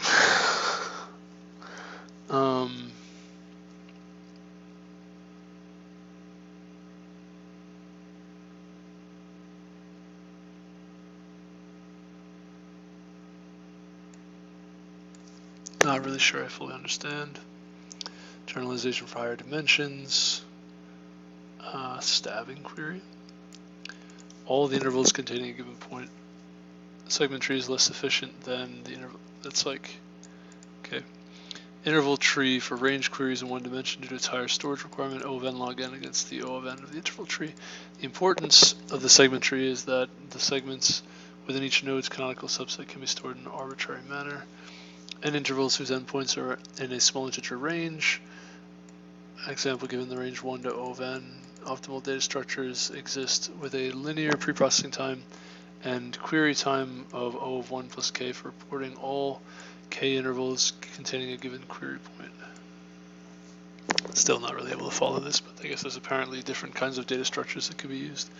Another advantage of the segment tree is that it can easily be adapted to counting queries. Report the number of segments containing a given point instead of reporting the segments themselves. Instead of storing the intervals in the canonical subsets, can simply store the number of them. Such a segment tree uses linear storage and requires an O of log n query time, so it is optimal. Higher dimensional versions of the interval tree and the priority search tree do not exist. That is, there's no clear extension of these structures that solves the analogous problem in higher dimensions, but structures can be used as associated structure of segment trees.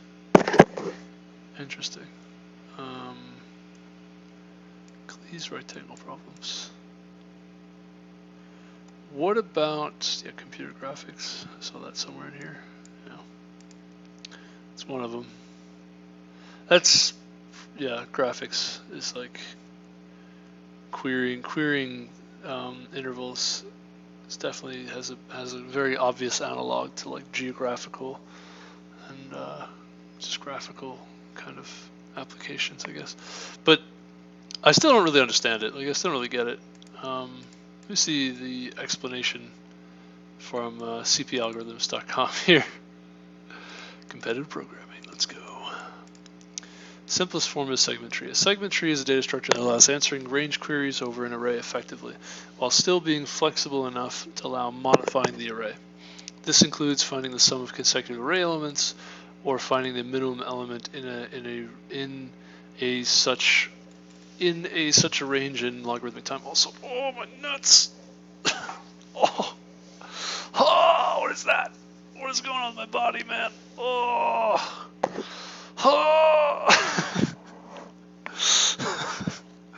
What is that feeling?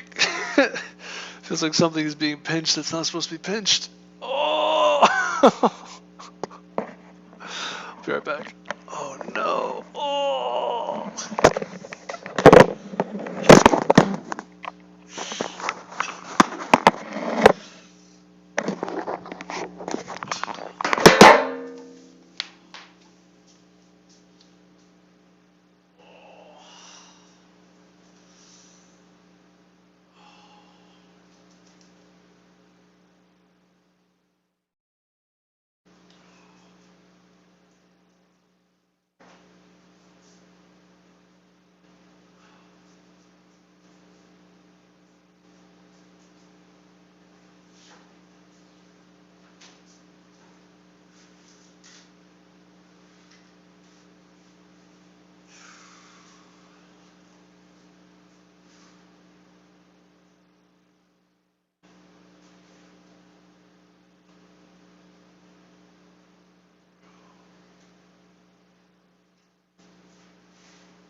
Something somewhat related or unrelated.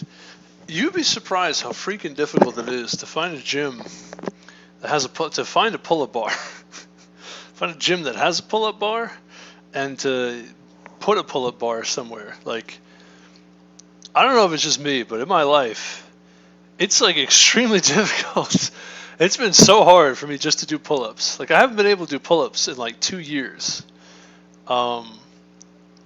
And it's starting to bother my spine, because when you do pull-ups, your whole body kind of like straightens out.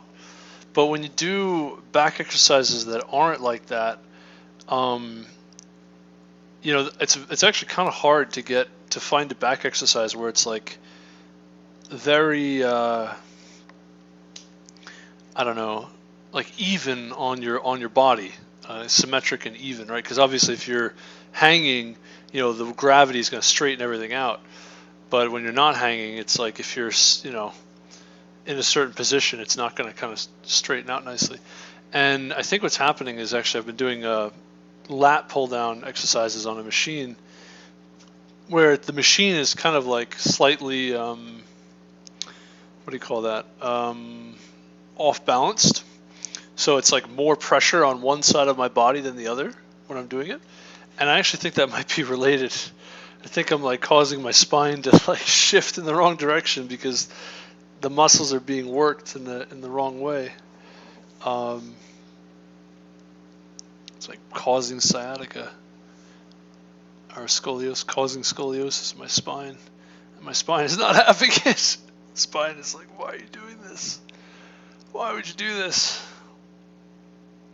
Yeah.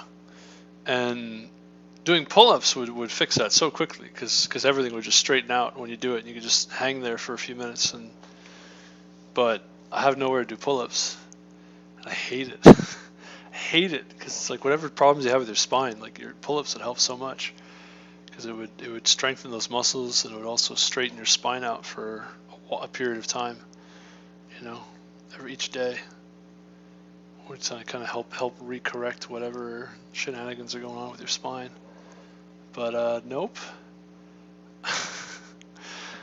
I'm also kind of messed up too because of like how I'm sitting here. Like I need to get a plastic table. Oh, brother, I'm losing my mind. I hate this. I need to get a house. I need to get myself a house. And then fill it with stuff and get all my things out of storage and put it in the freaking shed in the back and then just set up a pull-up bar in the house. I need my own property so I can just take care of myself. There's so many like problems that I have because I can't just take care of myself. It's driving me completely insane. It's not my fault either, right? Because I don't want to get into it too much, but basically my parents are supposed to provide a home until I can get my own home. And they failed so miserably. It's like, I know people are like, oh, these millennials are so entitled. It's like, no, look. Not having a house paid off is one thing. But not even having a house to live in because your parents decided to basically, bankrupt themselves into homelessness is an entirely different situation, entirely different story. Being homeless and then also not having a home property that you can get, place to live is very different from just, because it's like if you're an entitled millennial that lives with your parents that wants to be able to have a home, it's like, yeah, it's fine. That makes sense. You could at least have the opportunity to work for it because you have a place to live and you can have your needs met until you get some property and build a house, until you have the wherewithal. However, if you're in a situation where you're just outright homeless, period, because your family, your parents just did not provide that, it's like, oh, there's so many consequences to that. Don't think you're entitled for... Basically, your parents are supposed to provide that for you. I mean, that's like, how do you have children and not have a home to live in? Right? Like, that's horrifically irresponsible. Yeah, aggravating is putting it lightly. I don't think that's entitled, personally. I don't think so. I think your parents can be reasonably expected not to start popping out children that they can't afford, that they can't afford to house them until they're ready to house themselves. That's kind of, I think it's worth complaining about, because like I have a lot of complaints, and like that's one of the big ones that I have. It's like, yeah, you're put at a pretty severe disadvantage in life, especially if you grew up in an area where housing is like insanely expensive to begin with.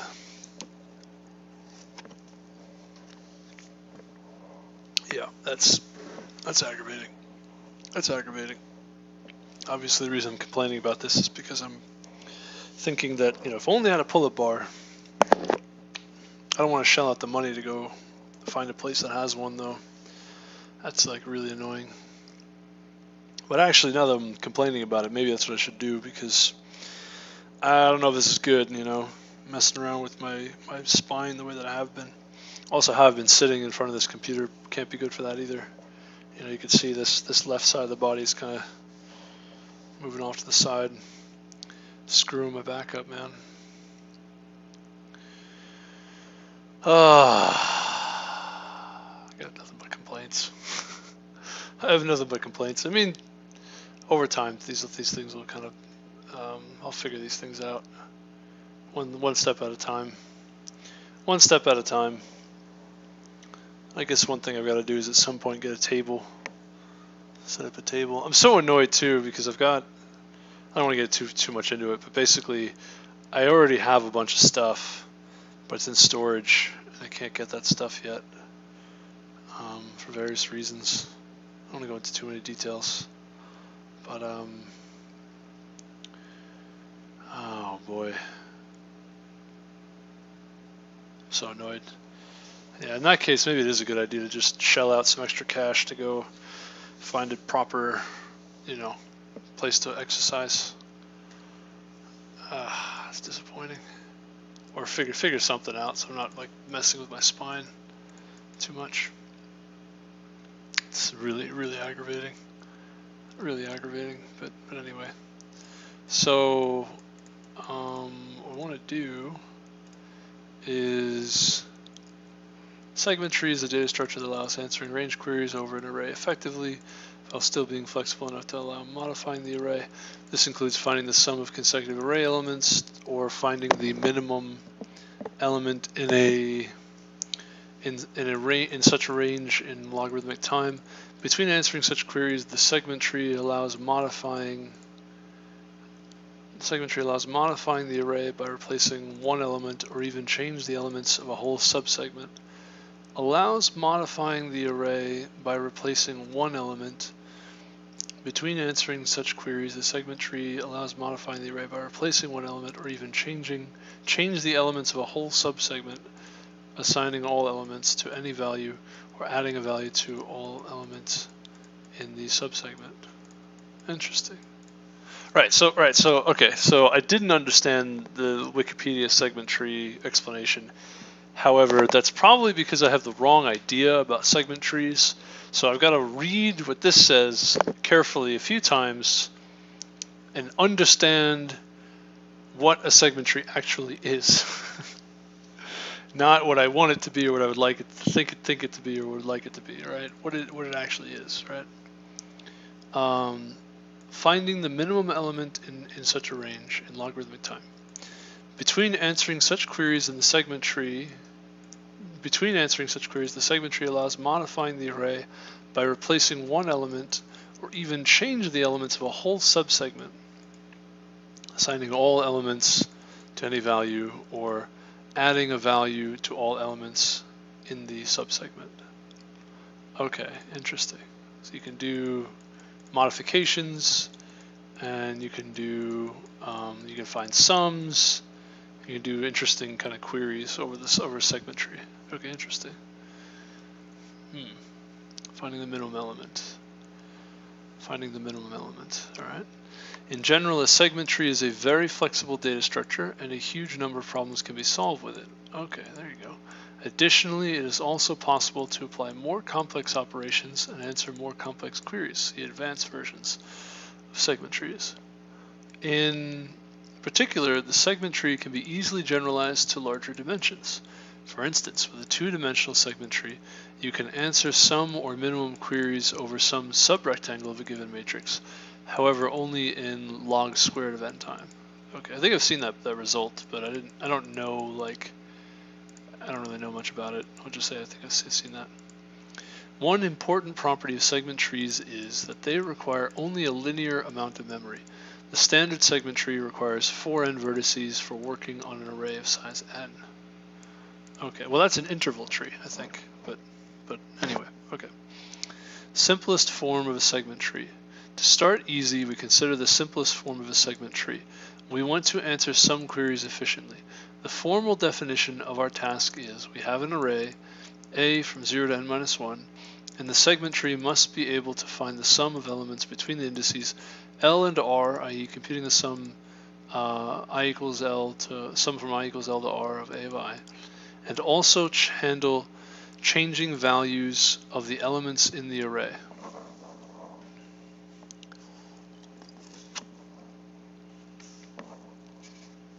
I don't know what to do about my back, man. Yeah, you can see this. How I'm sitting is not right. You know, if I'm sitting back a little bit further, then I'm not comfortable. Yeah, I really need to get a table. That's probably what's going on with my spine, is that I've just been like weeks and weeks of basically being twisted. It's causing problems now. Start easy. We consider the simplest form of a segment tree. We want to answer some queries efficiently. The formal definition of our task is that we have an array 0 to n minus 1, and the segment tree must be able to find the sum of elements between the indices L and R, i.e. computing the sum I equals L to R of A of I, and also handle changing values of the elements in the array, perform assignments of the form A of I equals X. The segment tree should be able to process both queries in logarithmic time. Okay, yeah, so that's basically the question that we're trying to answer right now. But for some reason, I was not able to do that properly, right? So what is a segment tree? We compute and store the sum of the elements of the whole array, i.e. the sum of the segment 0 to n minus 1. We then split the array into two halves and compute the sum of each half and store them. Each of these two halves in turn also split in half. Their sums are computed and stored. And this process repeats until all segments reach size 1. In other words, we can start with the segment 0 to n minus 1, split the current segment in half if it has not yet become a segment containing a single element, and then calling the same procedure for both halves. For each such segment, we store the sum of the numbers on it. Oh, wait, no, so I did that. Hold on, I did create a segment tree, but that's it? Well, I'm so confused now. We can say that these segments form a binary tree. The root of this tree is the segment 0 to n minus 1, and each vertex, except leaf vertices, has exactly 2 child vertices. This is why the data structure is called the segment tree, even though in most implementations the tree is not constructed explicitly as the implementation. Here is a visual representation of such a segment tree over the array A equals 1, 3, negative 2, 8, negative 7. So 0 through 4 means there's 5 elements. 1, 3, negative 2, 8, negative 7. All right, so the sum is 4, 2, 10, 3. And then 0 to 2 and 3 to 4, we have 1 and 2. And then this is split, 0 to 1, 4, and negative 2. And then this is split to 3 and 3, and 8 and negative 7. And 2. Okay, so this is actually what I constructed before. This is what I did. So I'm really confused now. I don't actually know. Now I don't understand. From this short description of the data structure, we can already conclude that a segment tree only requires a linear number of vertices. The first level of the tree contains a single node, the root. Are you sure? I thought this was n log n, but maybe I'm crazy. The second level contains 2. The third, it contains 4, until the number of vertices reaches n. Thus, the number of vertices in the worst case can be estimated by the sum 1, 2, 4 plus 2 raised to log sub 2 of n, which is, or the roof of log sub 2 of n, which is equal to 2 raised to log sub 2 of n plus 1. Minus 1 over 1. Yeah, this is basically... Oh, I think I understand. So...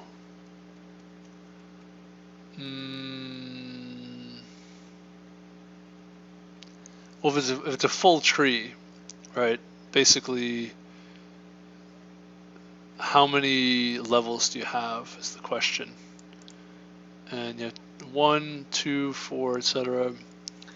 All the way at the bottom, it's basically, right, roof of log 2 of n. And then you take the sum, it's r raised to the, call it x plus 1, quantity minus 1 over 2 minus 1, which is r raised to the x plus 1. And x here is the roof of log base 2 of n, which is, would be like bounded by log base 2 of n plus 1. So you have 2 raised to log base 2 of n quantity plus, or log 2 raised to the quantity log base 2 of n plus 2, which is basically n times 4, which is why they have 4n. Okay, I understand. I see why they're saying that. All right, that's interesting. It's worth noting that wherever n is not a power of 2, not all levels of the segment tree will be completely filled. We can see that behavior in the image. For now, we can figure about this fact, but it will become important later during the implementation. Height of this segment. But yeah, when figure out that this is less than 4n nodes is useful with regard to forgetting about if it's filled or not. The height is logarithmic because when going down from the root to the leaves, the size of the segments decreases approximately by half. Yeah, so okay, I think I get it. Interesting. Construction. Before constructing the segment tree, we need to decide the value that gets stored. Sum segment tree, a node would store the sum of the elements. Using the merge operation that merges two siblings in a segment tree, for example, in the sum segment tree, the two nodes corresponding to the ranges would be merged into a node corresponding to this range by adding the values of the two nodes. Note that a vertex is a quote-unquote leaf vertex if its corresponding segment covers only one value in the original array. It is present at the lowermost level of a segment tree. Its value would be equal to the corresponding element a of I. For construction of the segment tree, we start at the bottom level, the leaf vertices, and assign them their respective values. On the basis of these values, we can compute the values of the previous level using the merge function. On the basis of those, we can compute the values of the previous and repeat the procedure until we reach the root. It's convenient to describe this operation recursively in the other direction. From the root to the leaves, the construction procedure, if called on a non-leaf vertex, does the following: construct the values of the two child, merge the computed values of these children, start the construction at the root vertex, and hence we're able to compute the entire segment tree. Time complexity of construction is linear, assuming that the merge operation is constant time. The merge operation gets called n times, which is equal to the number of internal nodes in the segment tree. Sum queries. For now, we are going to answer sum queries. As an input, we receive two integers L and R, and we have to compute the sum of this segment in logarithmic time. To do this, we will traverse the segment tree and use the pre-computed sums of the segments. Let's assume that we are currently at the vertex that covers the segment A, TL to TR. There are three possible cases. There are three possible cases. Hold on a second.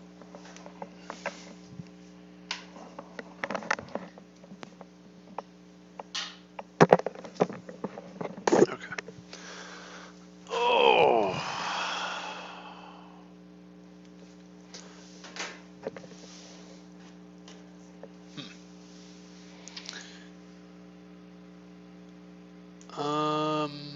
Easiest case, there are three possible cases. The easiest case is when the segment A, L, R is equal to the corresponding segment of the current vertex. Then we are finished and can return the pre-computed sum that is stored in the vertex. Alternatively, the segment of the query that can fall completely into the domain of either the left or the right child. Recall that the left child covers the segment A, TL, TM, and the right vertex covers the segment TM plus 1 to TR, with TM equals TL plus TR over 2. In this case, we can simply go to the child vertex, which corresponding segment covers the query segment, and execute the algorithm described here with that vertex. I'm so confused. What is this TLTR supposed to be? Is that T times L or T times R, or is it just... I guess those are supposed to be their own variables. It's confusing because in maths and in computer science your variables have multiple letters, characters, whereas in math your variables really only have usually only one letter. So I'm super confused, but I think I get it now. Usually TL would be T times L and TR would be T times R, but I think these are their own variables. I think that's where the confusion is coming from. Execute the algorithm described here with that vertex. And then here there is the last case. The query segment intersects with both children. In this case, we have no other option is to make two recursive calls, one for each child. First, we go to left child, compute a partial answer for this vertex. and then go to the right child, compute the partial answer for using that vertex, and then combine the answers by adding them. In other words, since the left child represents the segment and the right child represents the other segment, we compute the sum query using the left child and the sum query using the right child. Processing a sum query is a function that recursively calls itself once with either the left or the right child without changing the query boundaries, or twice, once for the left child and once for the right child by splitting the query into two subqueries. And the recursion ends whenever the boundaries of the current query segment coincides with the boundaries of the segment of the current vertex. In that case, the answer will be the pre-computed value of the sum of this segment, which is stored in the tree. In other words, the calculation of the query is a traversal of the tree, which spreads through all necessary branches of the tree and uses the pre-computed sum values of the segments in the tree. Okay, that's what I wrote. That's what it does. Obviously, we will start the traversal from the roots vertex of the segment tree. Procedure is illustrated in the following image. Again, the array is used. Here we want to compute the sum. Colored vertices will be visited. We will use the pre-computed values in the green vertices. This gives us this result. Why is the complexity of this algorithm logarithmic? It's not. It's not true. It's not true. And I'll explain why it's not logarithmic in a moment. Let me get more milk. No, it's not logarithmic, man. The reason it's not logarithmic is if your query splits, in the worst case, if it splits just about every time, you'll end up visiting every node. Yeah, you end up visiting every node. And if you end up visiting every node, it's not logarithmic. It's linear, which I think it's why I don't even think it's logarithmic in some of the good cases, right? I think it's, like I said, I think it's log squared. I think it's log squared, which I got to double check, but that would explain why my solution was so slow. You know, my algorithm was very slow.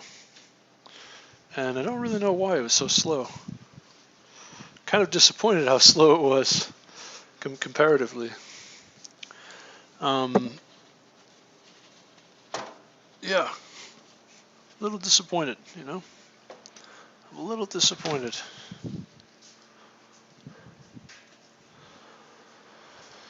Oh, okay.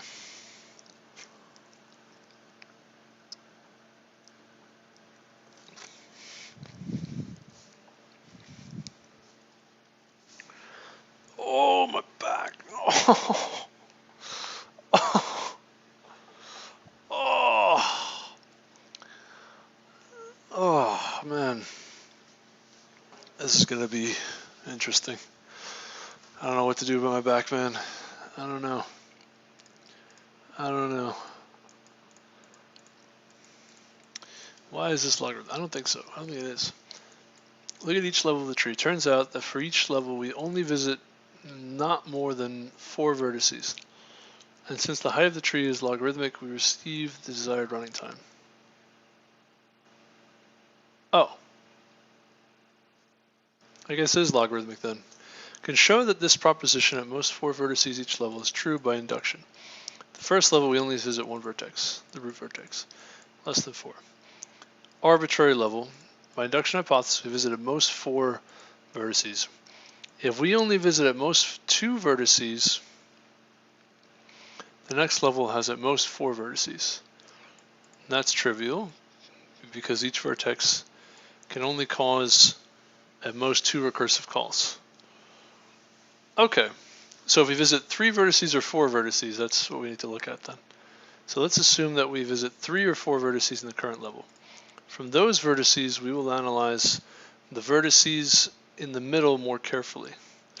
Since the sum query asks for the sum of a continuous subarray, we know that segments corresponding to the visited vertices in the middle will be completely covered by the segment of the sum query.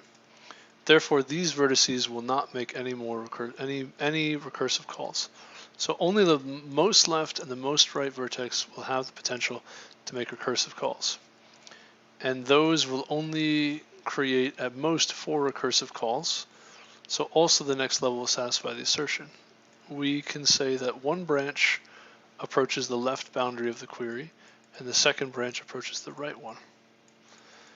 I don't think that's right, man, because the calls on the left side, the calls on the right side, they could generate two calls on the left and the right. And it's not continuous anymore, contiguous, the query, right? I don't think this logic is correct. Visit at most 4 login vertices in total. It's equal to logarithmic. Query works by dividing the input segment to several subsegments for which all the sums are already pre-computed and stored in the tree. If we stop partitioning whenever this query segment coincides with the vertex segment, then we only need logarithmic such segments, which gives it the effectiveness. Yeah, I don't think that's true. Now that's interesting because that's exactly what I did. So I did a segment tree. I did it. Maybe mine is just less efficient somehow. I don't know why mine is less efficient than everyone else's, but the thing is, should read other people's implementations why theirs are more efficient. The thing is, so I had the right idea. Well, the thing is,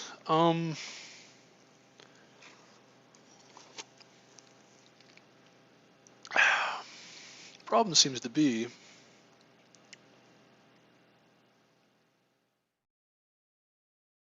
wow. Ow. Oh, my tongue.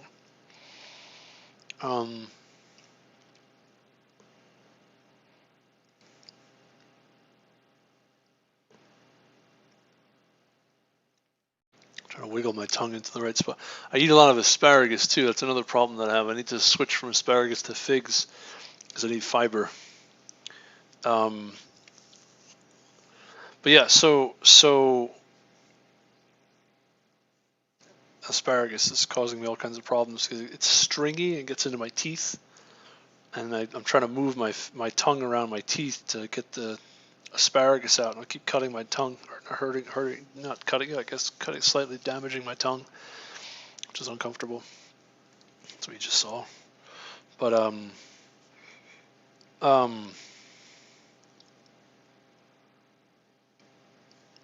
yeah, I gotta find something else that has more fiber. So I forgot what I was even saying. I did this. This is what I did.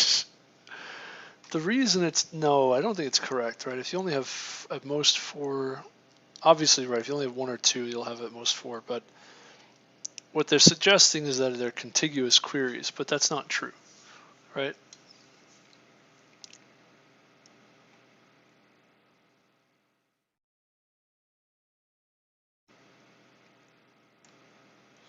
Know that the segments corresponding to visited vertices in the middle will be completely covered by the segment of the sum query.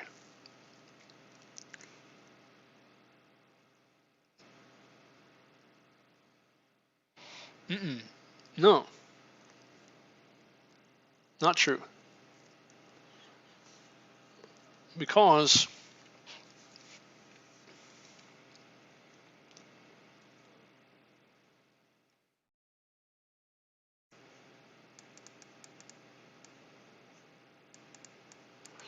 three or four vertices. From those vertices, we'll analyze the vertices in the middle more carefully. Since the sum query asks for the sum of a continuous subarray,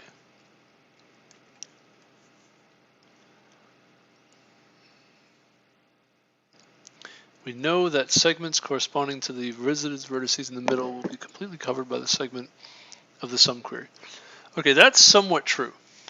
It's only true once though, right? Like once that happens and your query splits, like you can just look at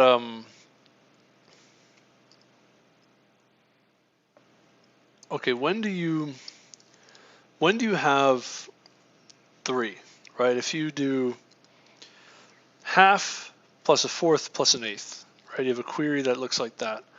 So that's half plus a fourth plus an eighth, 3/4 plus, which is 6/8, 7/8. Let's say you have 8 elements, 7/8. No, actually, I take that back. No, you're right. That only, no, that's not true. You have to have a query to get 4. To even get to 4, you need to have one query that splits into 2. So you have an element missing from both left and right, and then that splits into 4. But the 2 middle ones would be covered at that level. And you're back down to actually 4 again. So we could say 4 again. Well, not really. Well, yeah, we could say 4 again. Sure, why not? We can figure things out in such a way where 4 again, and then so we have 1 splits to 2, splits to 4. The 2 middle ones are covered, so they don't make more calls. But the last 2 split to 2 again, and now these 2 in between. Oh yeah, actually, no, those should be covered. Yeah, okay, never mind. That's fair. Okay, never mind. I take it back. Yeah, they're right. Oh, they're right. They're right. But how come mine's so inefficient then? How come mine is so slow? So I did have a subarray. I did have a segment tree. I did it. I did it right. I did the thing. Update queries. Want to modify a specific element in the array. Let's say we want to do assignment and we have to rebuild the segment tree. Corresponds to the new modified array. Query is easier than the sum array. Each level of a segment tree forms a partition of the array. Therefore, an element only contributes to one segment from each level. Thus, only a logarithmic number of vertices need to be updated. Easy to see that the update request can be implemented using a recursive function. Function gets passed the current tree vertex, and it recursively calls itself one of the 2 child vertices, one that contains the segment, and after that recomputes its sum. Similar how it's done in the build method, that is the sum of its 2 children. Excuse me, again, here's a visualization using the same array. Here we perform the update. The green vertices are the vertices that we visit and update. Implementation. Now, hold on. What are memory efficient advanced versions or complex queries? Greatest common divisor, least common multiple, number of zeros, searching for the kth zero, an array prefix with a given amount, first element greater than a given amount, finding subsegments with the maximal sum, saving the entire subarrays in each vertex, separate subsection that stands apart from those because at each vertex of the segment tree we don't store information about the corresponding segment in compressed form.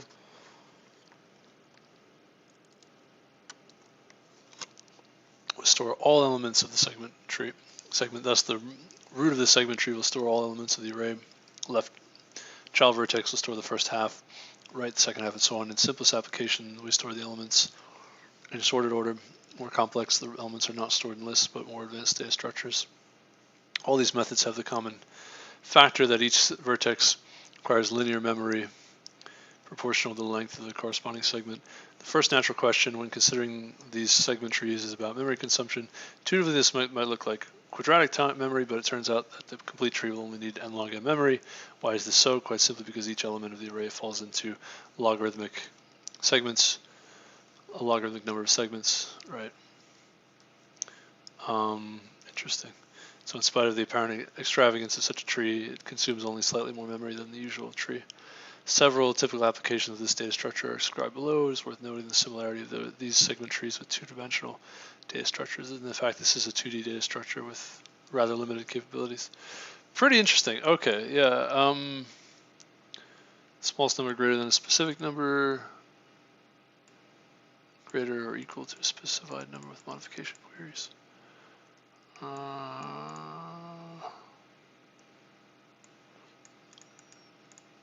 Fractional cascading, range updates, possible variations, addition on segments, assignment on segments. Okay, generalization on higher dimensions. So this is really interesting. So I had the right idea. Okay, I was like, man, persistent segment tree. Persistent data structures are really, really interesting. Yeah, persistent data structures are pretty wild. That's Clojure and other basically not just Clojure, but what do they call it? Functional programming languages, I believe, make use of persistent data structures. I believe. I know Clojure does. Everything is persistent, which is pretty amazing.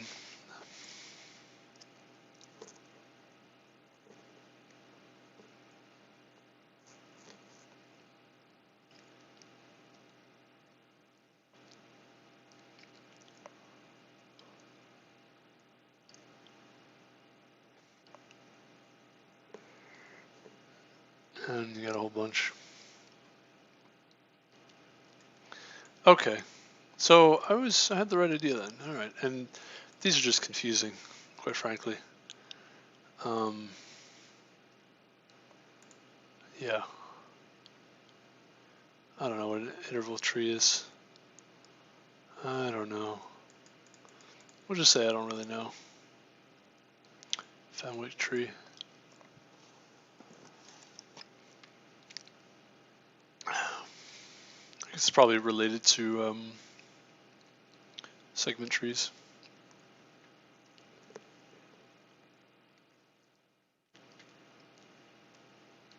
Don't really know.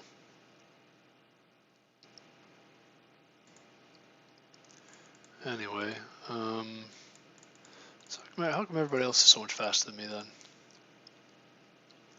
What did I do wrong? Well, there's one actually thing that could be a problem here, and that's this guy, which is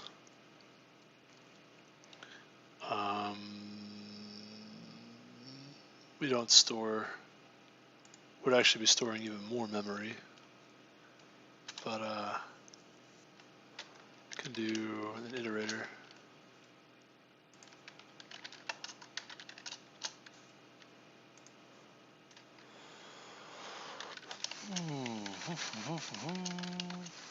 Oh, we won't be able to use an iterator then if we do this.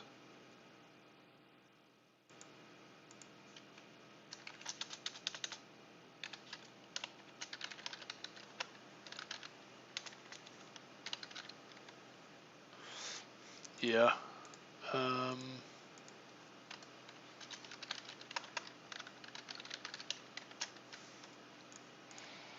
Or we'll just say so, and it, I don't know. It's like numbers beginning, just vowels begin, call it. I don't know what to call this thing. But we can do vowels begin. Instead of this range query check, we can do when you update, it's going to be current value is vowels begin plus index, and then you also want to vowels begin plus index equal with a new value. Try that.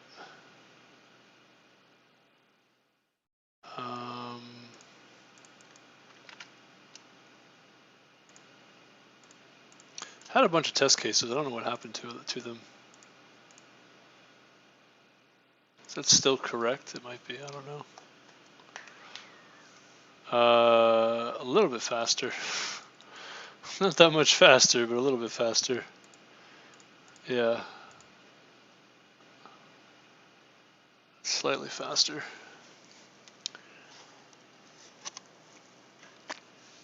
All right. Well, I guess it is what it is. Let's take a look at some other people's solutions. A struct, left, right, start, end, sum, left, right, okay.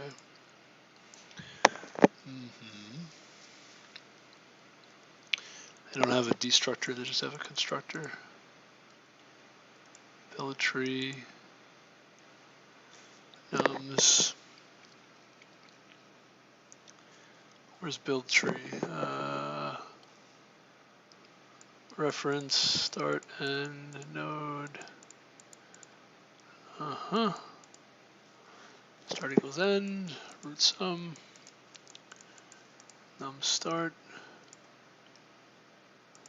root, left, right, sum, left sum, right sum. Yeah, I guess you could do it this way without using a pre-processing step. I guess that's why, actually. I guess that's why mine is considered slower. You can do it that way too.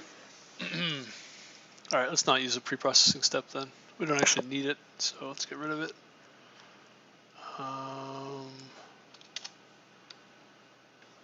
We can, vals begin, we can still set though.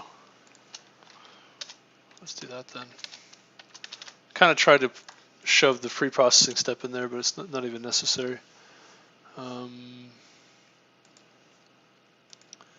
So you have this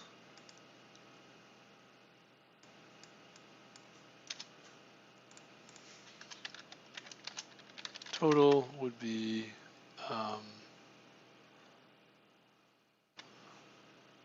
nums of A, and then here you have n total, it's going to be n left total plus n right total.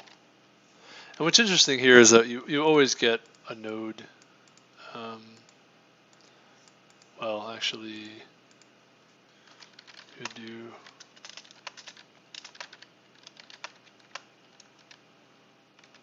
let's do it this way.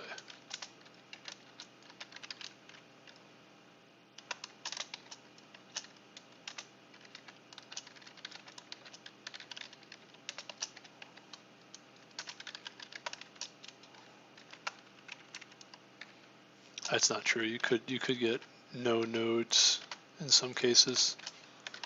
I want to say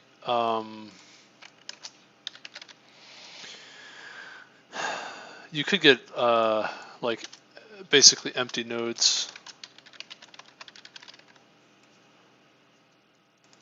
because you could have actually I take that back. No, never mind. No, this should be a problem. We're gonna do exactly what they did.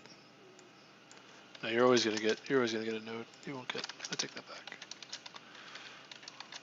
It's guaranteed.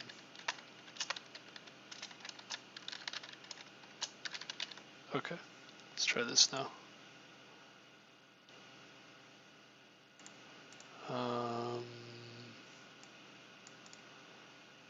Now we remove some things. All right, let's go for it. Okay. Not very much faster. Not much improvement. Slightly less memory. Man, slow. So slow.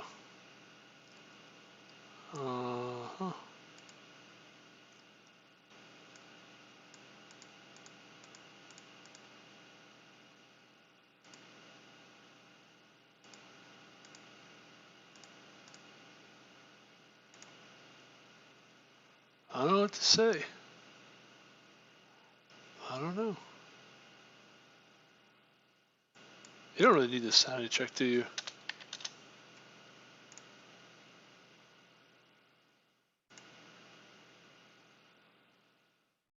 That's a little faster, a little bit faster.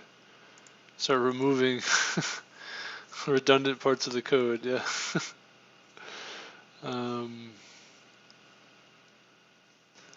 This intersection, we can just say, we can inline this, you know, if A is less than or equal to the index and B is less than or equal to the index,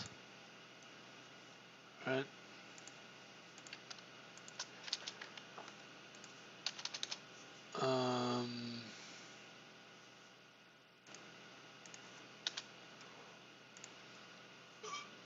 Excuse me. Oh, wrong answer. Whoa.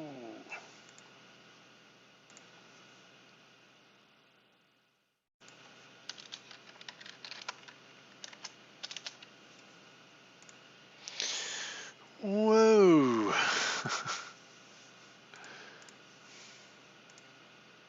It's not much faster. Doesn't really do that much for us.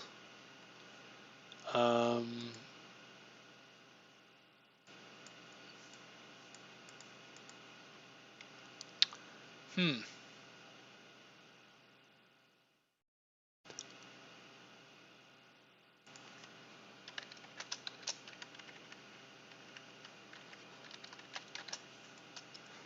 Don't really need these.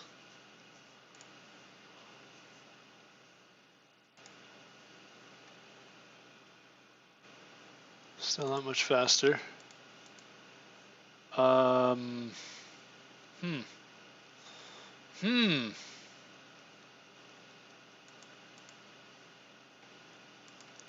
Updating doesn't seem to be too big of a deal.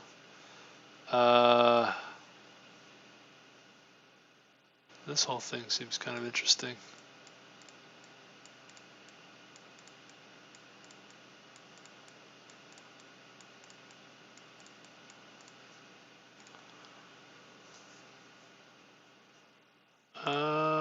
What about this?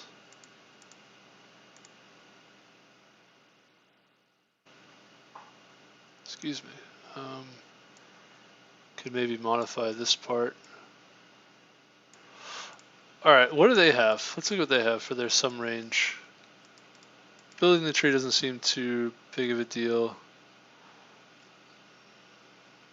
Query tree, okay, got it. Update, modify tree. We have modify and query. All right, modify.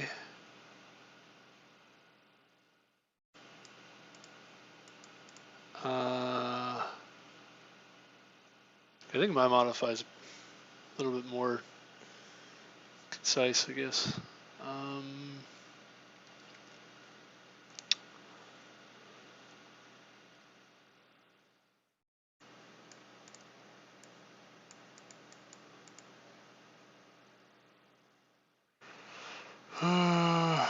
Okay.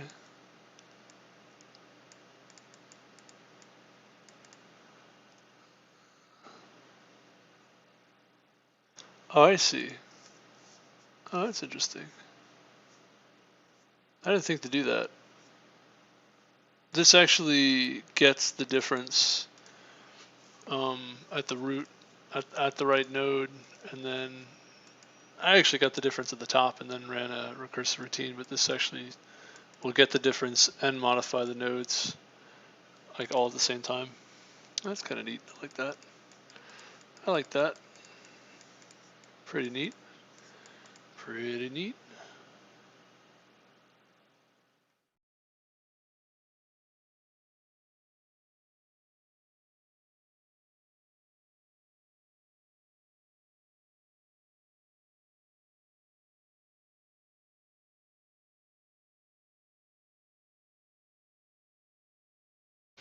Now the query. Okay. That's the one I'm interested in. It's null pointer return 0. If they're return the root sum, I think I have. If they're equal, right? Yeah, got that. Get the midpoint. Okay, I didn't get a midpoint. I didn't do that. If I is greater than mid, return this query. J is less than or equal to mid, return this query. Otherwise, return this guy. Query left and query right. Okay, that's interesting. So forget. So I used intersections, but you don't even need that. You can do take the midpoint, and we're basically going to try to split this query into two pieces. Oh, I guess that makes sense. Yeah, because all right. So you split the query into two subqueries on this basis. I is greater than mid means we only got to look to the right. If j is less than or equal to the mid, then you'll need to look to the left. Otherwise, you'll do both. Oh, that's pretty interesting. Yeah, I guess that makes sense.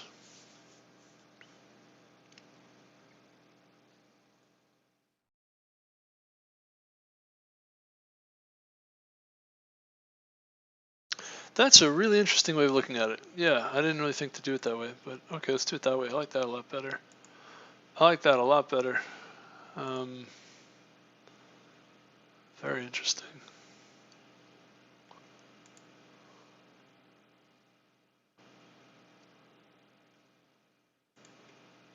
Okay.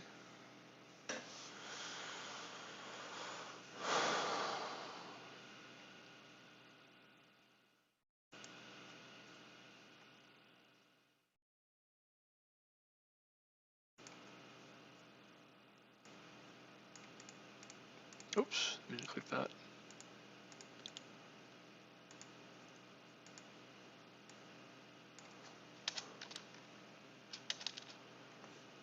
You need to, yeah, okay. So you say int mid was head A. Now, it's not head A, it's, oh, it is, okay. So, oh, okay, I see, yeah, you want the node you're looking at. You want the midpoint of the node you're looking at. Because this is what the child nodes are split on. So you say if A, if B is less than the mid, so we're on the left side. Now the mid, we said, will be, left side will be mid, so it's less than or equal to mid. Then we want literally just return f of head left A, B, F. I think we don't even change these. Yeah, you don't even change these. If so B is to the left, if A is greater than mid, then you only go to the right. And otherwise you're going to return these two added together.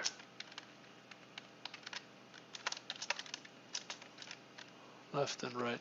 Now, the tricky thing though here is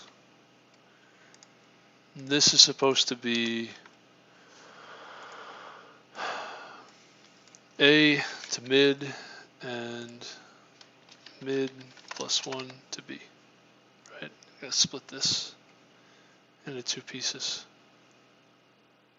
Don't need that anymore. Yeah. I think that's, yeah. How about that now?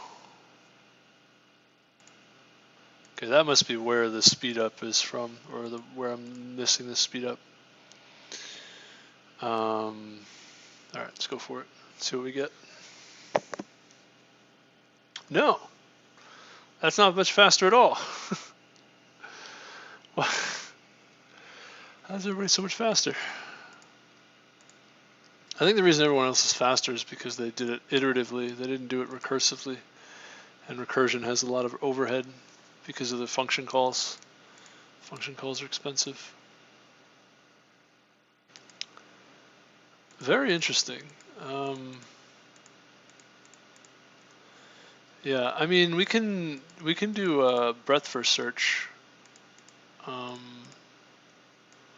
instead of depth first search. It's not really necessary to do a depth first search for either of these, so you can do it iteratively also. Building the tree iteratively and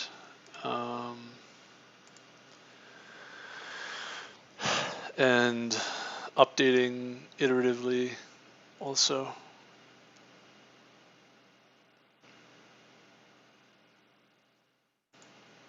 basically using a queue instead of a stack. I think that'll be faster.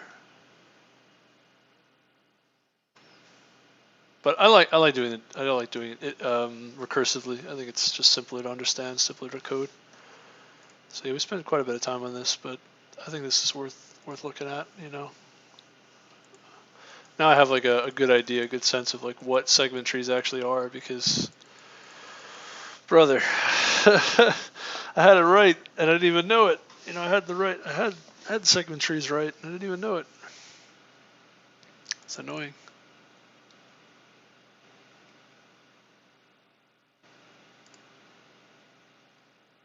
Vectors, 130 milliseconds. What? Why is everybody else so much faster? Why is it so fast?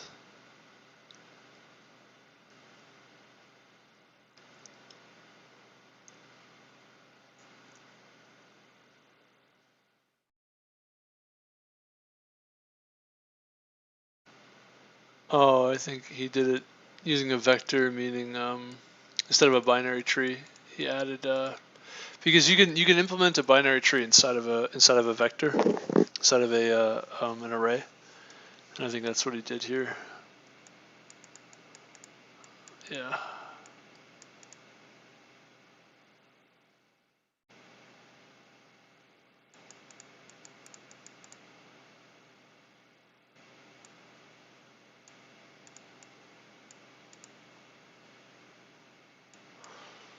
Yeah, you can do. I mean, I prefer to use a tree though. I think it's simpler using a tree without recursion.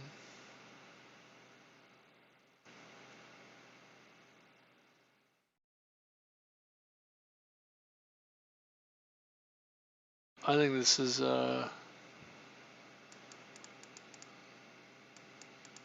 interesting.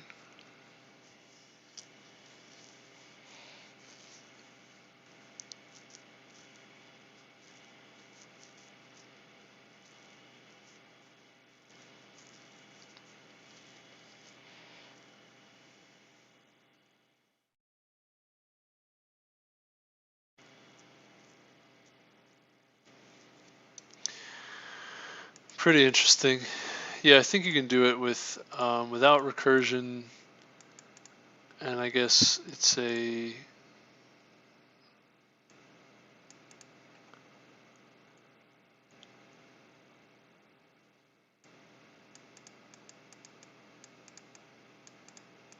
this is that's interesting. It's sort of dynamic programming approach. So you build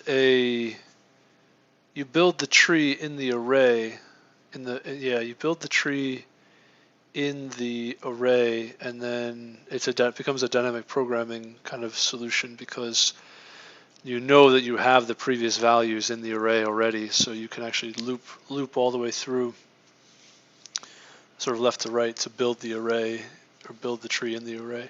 Pretty interesting. Yeah, I didn't think to do that. I was thinking about using a breadth first search using a queue, but actually you could even do it this way, and then you can even do your updates and your sums in the array itself. So this is probably really efficient. That's probably why mine is so much less efficient. I would need to come back and code up what it would look like if you implement the binary tree, because it's a balanced binary search tree. Implement the tree inside of an array. That's pretty interesting. That's very interesting. Let me that's this bit shifting over here, by the way. You multiply by 2. Where is it?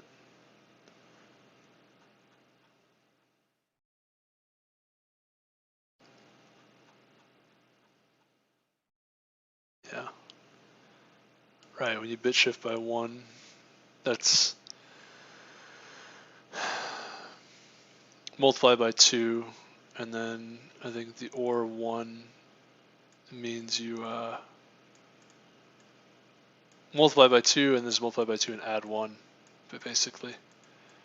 And so these values are going to be these ones going backwards. So actually you go bottom up. You build the right. Oh, that's super interesting. Yeah, you build the right side first, and this is so actually bit shift to the left is multiplied by 2. Yeah. Is that right? No, you divide by 2, I think. No, that's confusing. This is actually going from the back to the front.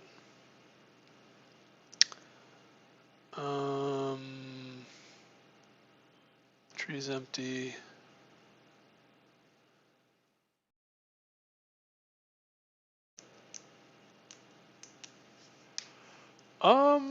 Oh, plus nums. I think. Okay, I see. So you initialize this to be. You actually initialize all the. Yeah. Okay, I think I understand. So now the back value is going to be so bit shift to the left with a 1 actually would increase the index. It would actually multiply it by 2.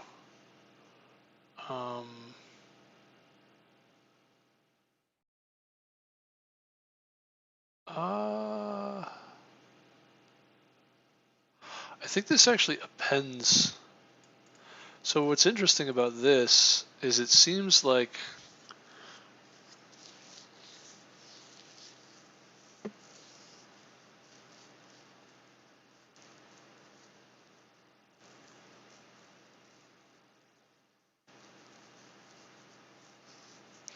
oh, I don't know, man. I gotta think about it.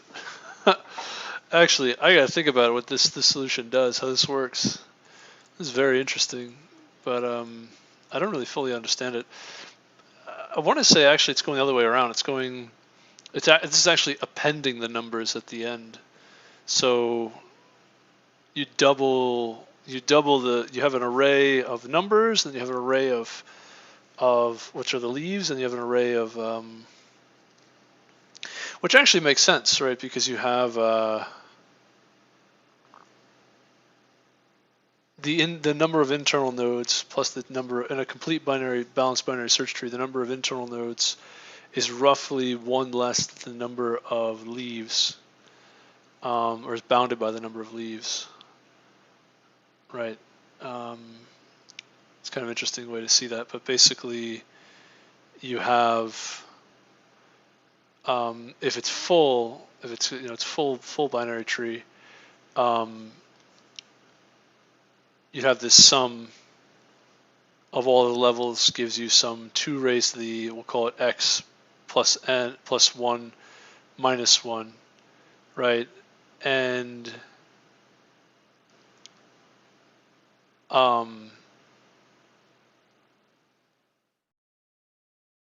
the reason that the number of leaves, if you think about the depth, right? So the depth is exactly x. The depth is how does it work? It's the depth is 1 less than x plus 1, right? Or just x, I think. So the depth, let's say the depth is 0. Let's call the depth 0, and you know that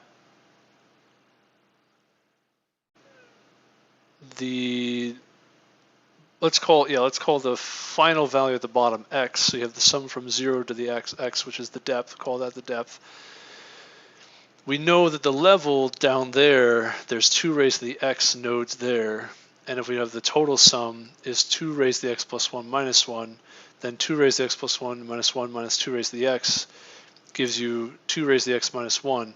So there's 2 raised to the x nodes at the bottom and 2 raised to the x minus 1 nodes that are internal.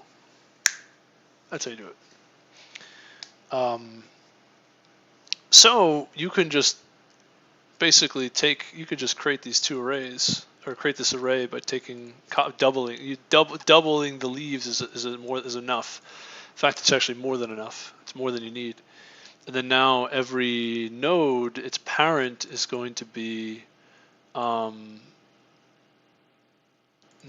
what's interesting is you're bit shifting that index to the left 1 value. which actually multiplies by 2. Oh, yeah, this is really interesting too. Right, that makes sense. Okay, this is not starting at the end of this entire array. It's actually starting at the end of this part. So this is actually going to start at the internal nodes, and you bit shift to the left. You multiply by 2 and multiply by 2 and add 1, and those are the 2 child nodes. So every parent node, now you can inductively populate all of the parent nodes from right to left, or all the internal nodes from right to left by using this approach. Ah, that's really interesting. Okay, got it now.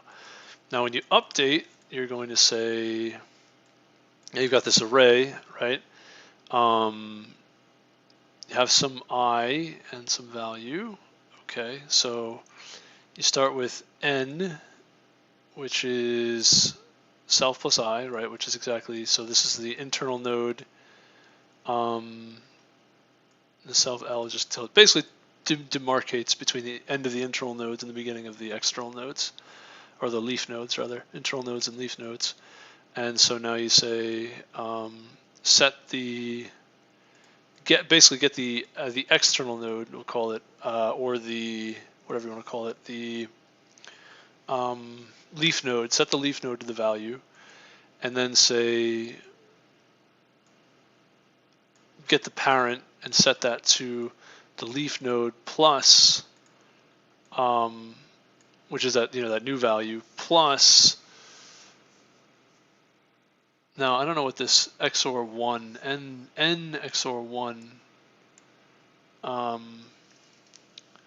I think what this is going to do is, and then you've obviously bit shift n sort of permanently, but this basically should be modifying the parents. But the problem with that is, I think you do a sum all the way through now. This parent node, when you update, I actually think you're just calculating this again. I think it's just basically getting the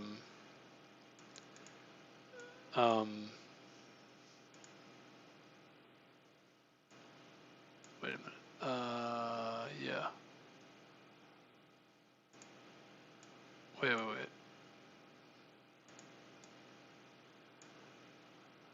Yeah, I think you're looking at each parent, but I think you're just calculating the parent over and over. So, because this parent is just another child node and the child node that you're updating from inductively from the beginning, you changed completely the first child node, and the other child node is just kind of staying there. And then when you modify that, that completely defines that child node. So actually, inductively, you can just take whatever n was, take that, and then you just have to take the other child, which you XOR whatever n is. So if n is really it should be a 0, you add a 1, which is interesting. Now the child node could be empty, however you would not expect it to be.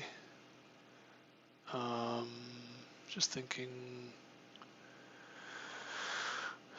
Yeah, so because here is the leaf node, right? So the leaf node, is going to have the parent of the leaf node necessarily has 2 children.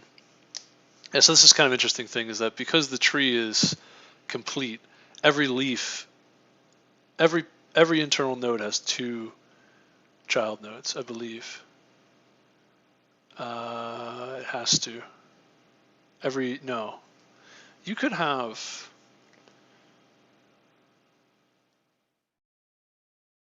I want to say, is there a possible way? I want to say there's a way that this could fail.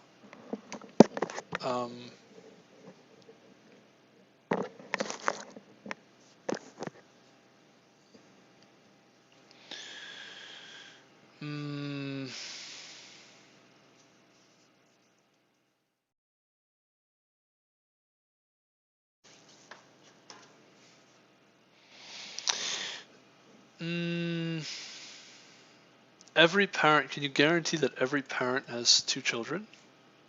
That's kind of what I'm checking here. I'm thinking here.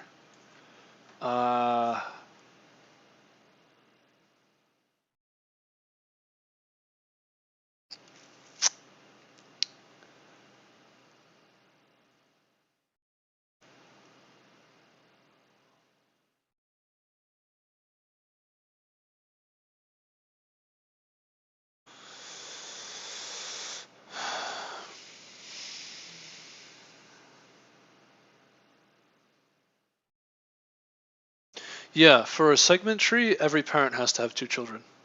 Absolutely true. Because otherwise it would be a child, right? If it only has 1 child, it would itself be a child, or it would be itself be a leaf. Yeah, that's pretty cool. So you can actually guarantee that. Yes. So there you go. That's all you need. You just XOR with a 1 bit and just flip that 1 bit to a 0, and you're on your way. I wouldn't have thought of that, but that's super interesting. That's super clever. So you can update parents. Basically, you just divide by 2 all the way up, and modify your parents that way. And now the sum is super interesting. M and N start off with the children nodes, start with the child nodes, the leaf nodes, and then you say while M is less than or equal to N, you're going to say if M and 1, then increment the result with M and increment 1, M, and then move M to be the parent. If N and 1 is 0, then do something similar and go move N to the parent, and then increment and add the results. So these will actually start at the leaf nodes and go up, and you're going to say, in this case, if M, so M is going to be less than or equal to I, so M is the smaller of the 2, right? What happens with M as you go up is M and 1 means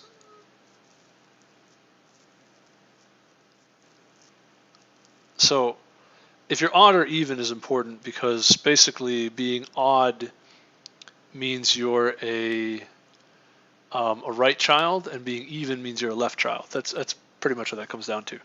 So being a right child, you would add this value. If you're a left child, you don't need to add the value. Yeah, on the left side, that makes sense. Because when you add the parent, yeah, that's sufficient.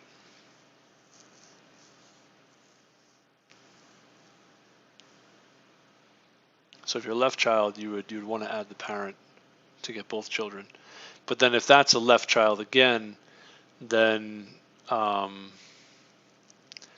you would want to add the parent yet again, right? Depends on how far away N. It depends on how far away N is. So if M is continuously left child, then you don't want to add. You don't want to add that value. Now, what's interesting though is if it's a right child, you do add it, and you actually increment M, and then bit shift to the parent. So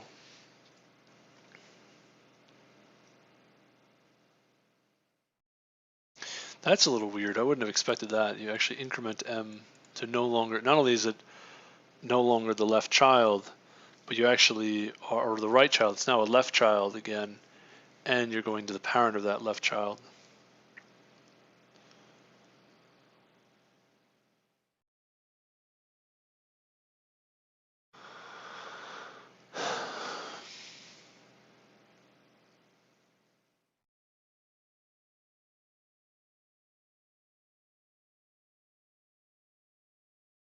So you're not going to look at its parent, its immediate parent. You're not even going to go near it.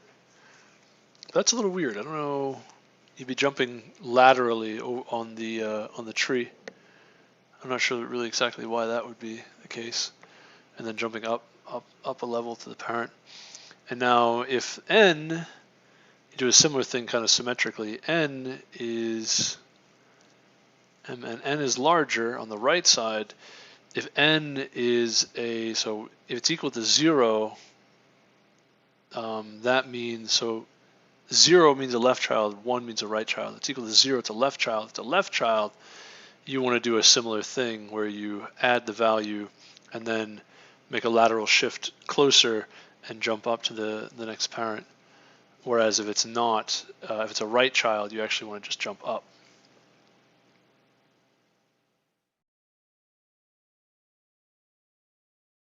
So every time it's a right child, you just keep jumping up, and that makes sense because the entire range query would contain everything from M to N, so all of the stuff on the left side of N is included. So when you jump up, you don't need to even bother with adding all of that other stuff, because your sum when you add that node, finally add that node, will include, excuse me, all those things.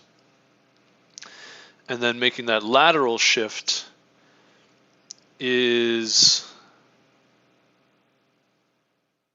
interesting because it actually implies, what would that imply?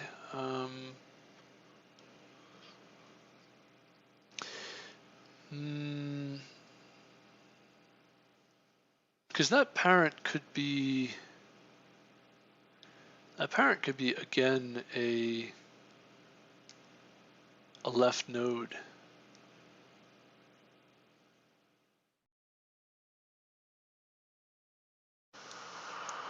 From the right side, if you, well, no, it can only be the node you jump to can only be a right node, but the parent could be, you don't know if it's a right or a left node. Now this is really interesting. I have to think about this for a while, figure out why this works. Super interesting though. It's basically a bottom-up summation. I think I get it.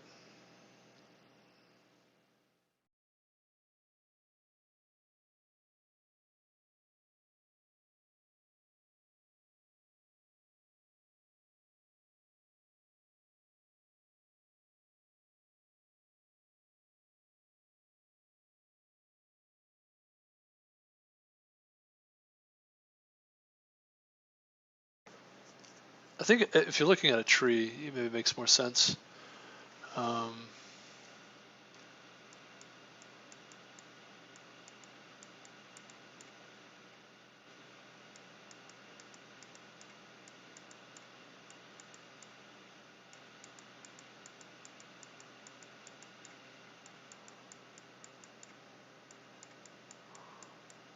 Okay, so if you pick one of these nodes,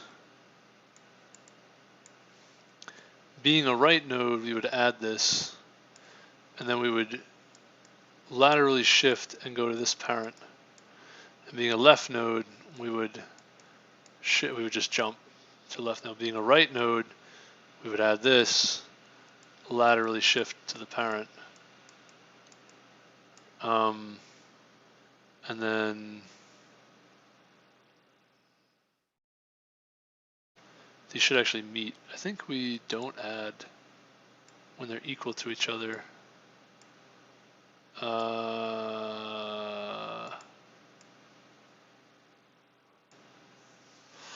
That's a little confusing. I don't know if we add this part here. I think we don't. I don't know what happens here. Is this considered a left node or a right node?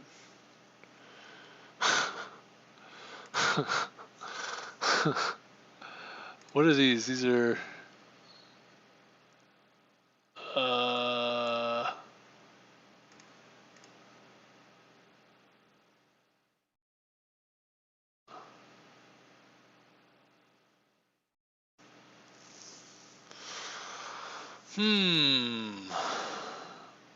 come back to that in a second. So this is a right node. Go up, right node again. Go up. No, I'm sorry, that's a left node. Left node we add, make a lateral shift, and go up. And now this is a left node. We add, make a lateral shift and go up. It's kind of interesting. These are somewhat reciprocal, but yeah, you get this triangle. Get this triangle. Get this triangle. Right? And then they both meet here. And I think in this case it's 0 is the value.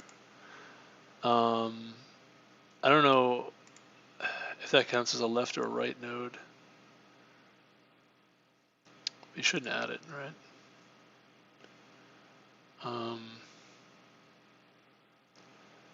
If you AND 1, it's a 0. This is also a 0. So this would technically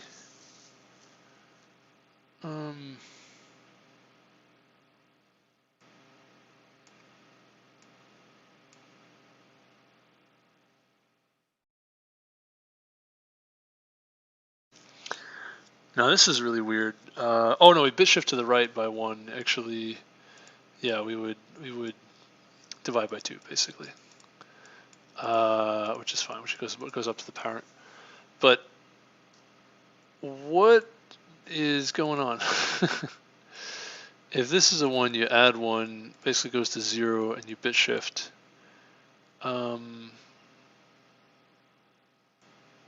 You're almost certainly, by the way, going to be looking at another 1, right? This is a no, yeah, no, not necessarily. Well, maybe. No, yeah.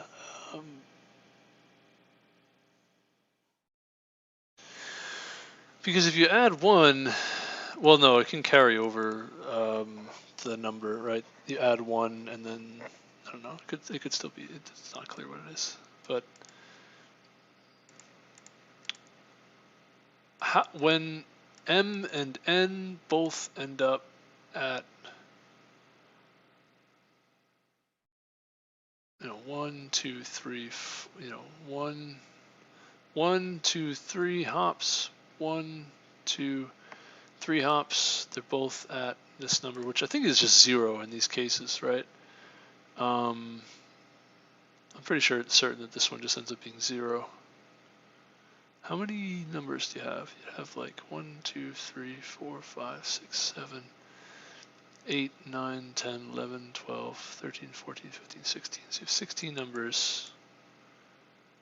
We did 16 plus 16, and then we said 16 plus whatever this is, 1, 2, 3, 4, or 0, 0, 1, 2, 3. So 16 plus 3 is 19, and 0, 1, 2, 3, 4, 5, 6, 7, 8, 9, 10, 11, 12, 13,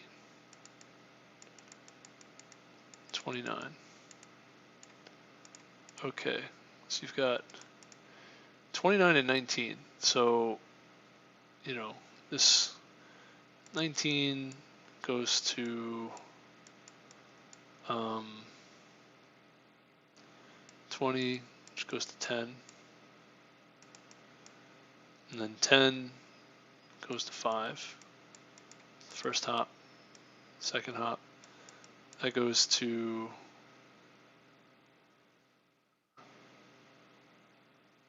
20 goes to 19 goes to 20, goes to 10, then goes to 5, which then 5 goes to 6 over 2. 6 goes to 3. Oh, that's why.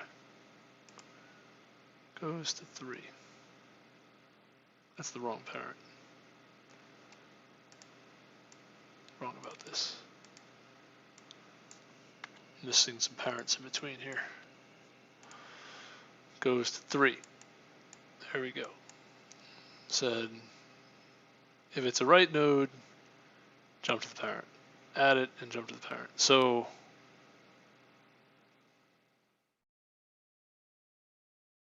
okay. Oh, interesting. I don't know if we ever just add the...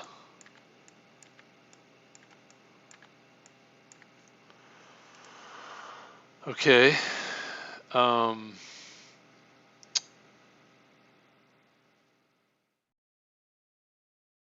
Okay. Interesting. Let me back up a little bit here. That goes to 3. 29 is... and 1 is 0. So it's a right node. So it's a... and 1 being 1 is a right node, and 1 being 0 is a left node. So if it's a left node or a right node, if it's a left node, we want to add it. If it's a right node, we just jump. So this is so odd ones are the right nodes, right? So odd one. So we just jump to 18, right? We just jumped 18. Then this is a left node. We go to 17, and then so this is the first hop, and this goes to 8. Second hop. So right node means it goes to 7, which then goes to 3, which is the third hop. So this is the third hop also. So now they're equal. They're both 3. M is 3, N is 3. Which, by the way, means they're both pointing to, I was wrong about this. All of this.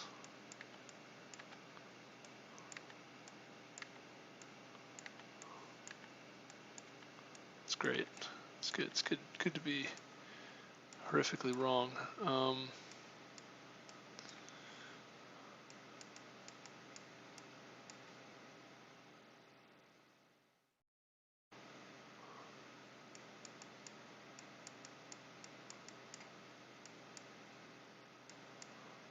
Okay, I'm glad what these nodes look like. This is a little ridiculous. All right, so we go through that again. So the the right node will be added, and then we'll jump to a parent. And the left node was just jump up. Right node will be added, and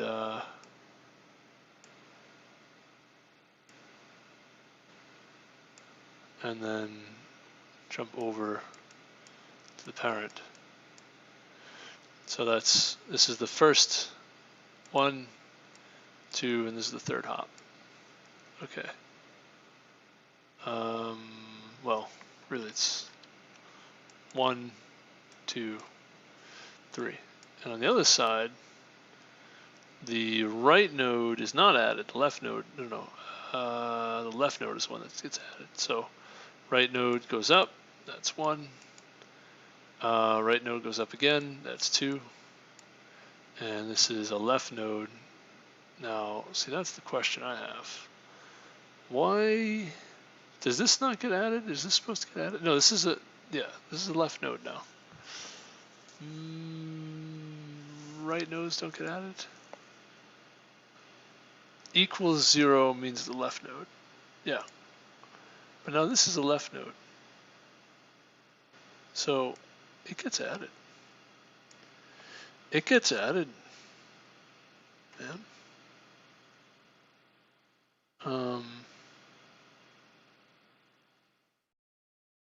Yeah. So we get this guy. Yeah.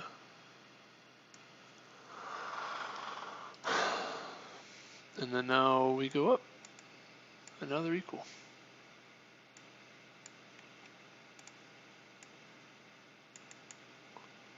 But now they're both equal.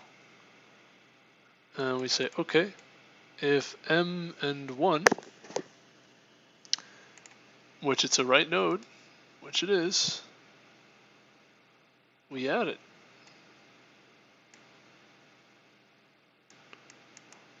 So add this whole thing twice. What in tarnation? What in tarnation? That's M on the left side. And then, you know, that goes to 2.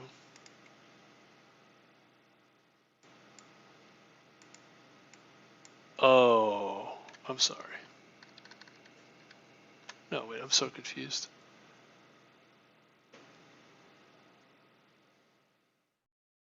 Is this? I must have done something wrong. 1, 2, 3, 4, 5, 6. This is not 19, right? Is that? There's not 19 nodes here. 1, 2, 3, 4, 5, 6, 7, 8, 9, 10, 11, 12, 13, 14. There are 14 nodes here, and there are 15 nodes down here. Is that right? 1, 2, 3, 4, 5, 6, 7. 14 here and 14 here. I can't. I must be missing a node. I am. Yep, I am. This is supposed to have 2 nodes. 2 nodes are missing over here.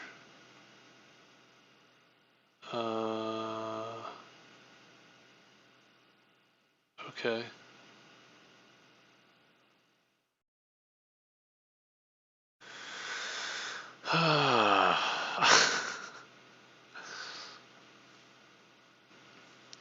Zero, 1, 2.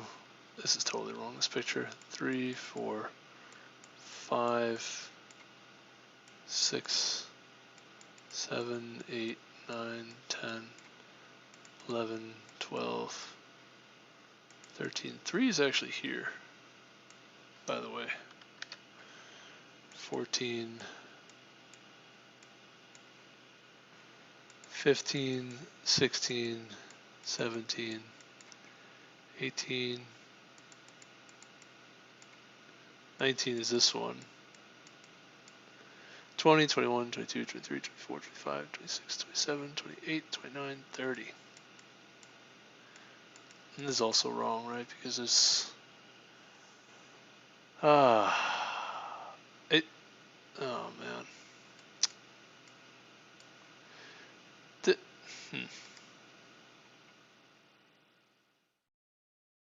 The root's not 1, right? This is just 2 times n, and then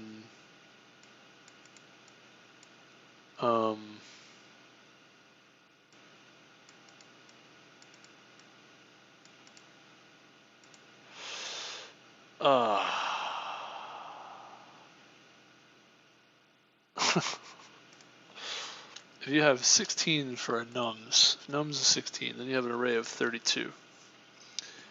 And that means 31 is over here. And you got 31.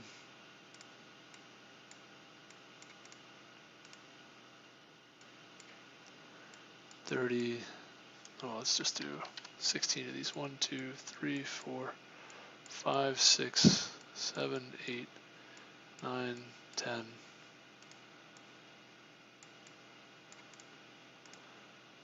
11, 12, 13, 14.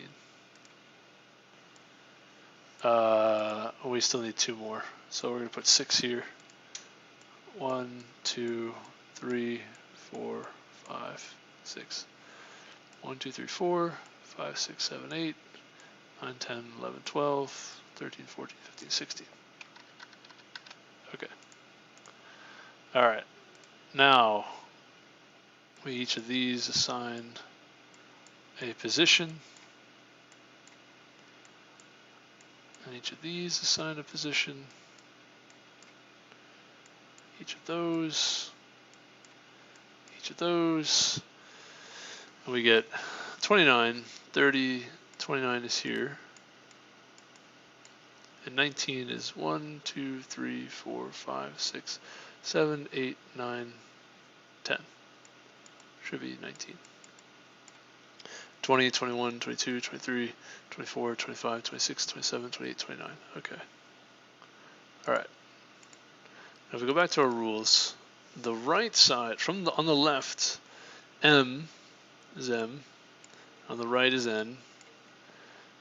When M is a right node, which it is here, we add it and jump this way. That's the first jump. When N is a left node, we add it and jump. Otherwise, we just jump.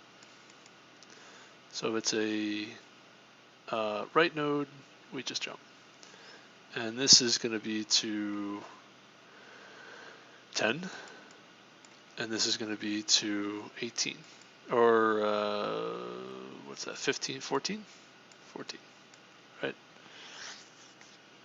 Again, if N is a left node, which it is, we add it and jump. Second jump, right? It's left node. We jump over laterally and jump upwards. So it goes to 13. This is 6, right? Left node, we add. And right node we add. Left node we don't add. So this we just jump on the left side. We just jump right to 5 after second hop. 0, 1, 2, 3. See, this is wrong, right? It's not 0 at the top. See, that's the thing. There's actually like another node here. I think this is 1 at the top.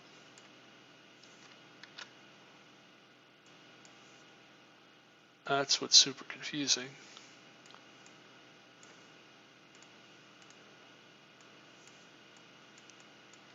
Because this is 1, 2, 3, 4, 5, 6, and 7. Right, 1, 3, 7. I think you add, how much do you get here? This is 2, 4, 8, this should be 15, and add 16, you get 31. Yeah, see, that's confusing as all heck. This is unused, by the way. This node at the top, that's not the root. That's just totally unused.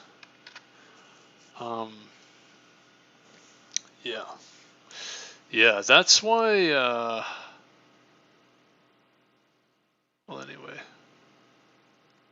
Right? That's why if you look carefully, you see this update, N is greater than 1, right? We don't care about the 0th node. Right? That has to do with 2 raised to the x minus 1 nodes being in the, yeah, that's pretty interesting. So we don't care about at all about that one. So now we have one more. So 6 is, so we said if we're a right node, we just go up. If we're a left node, we add and then jump. So left node, we're going to add and then do a lateral jump. So that's the third hop.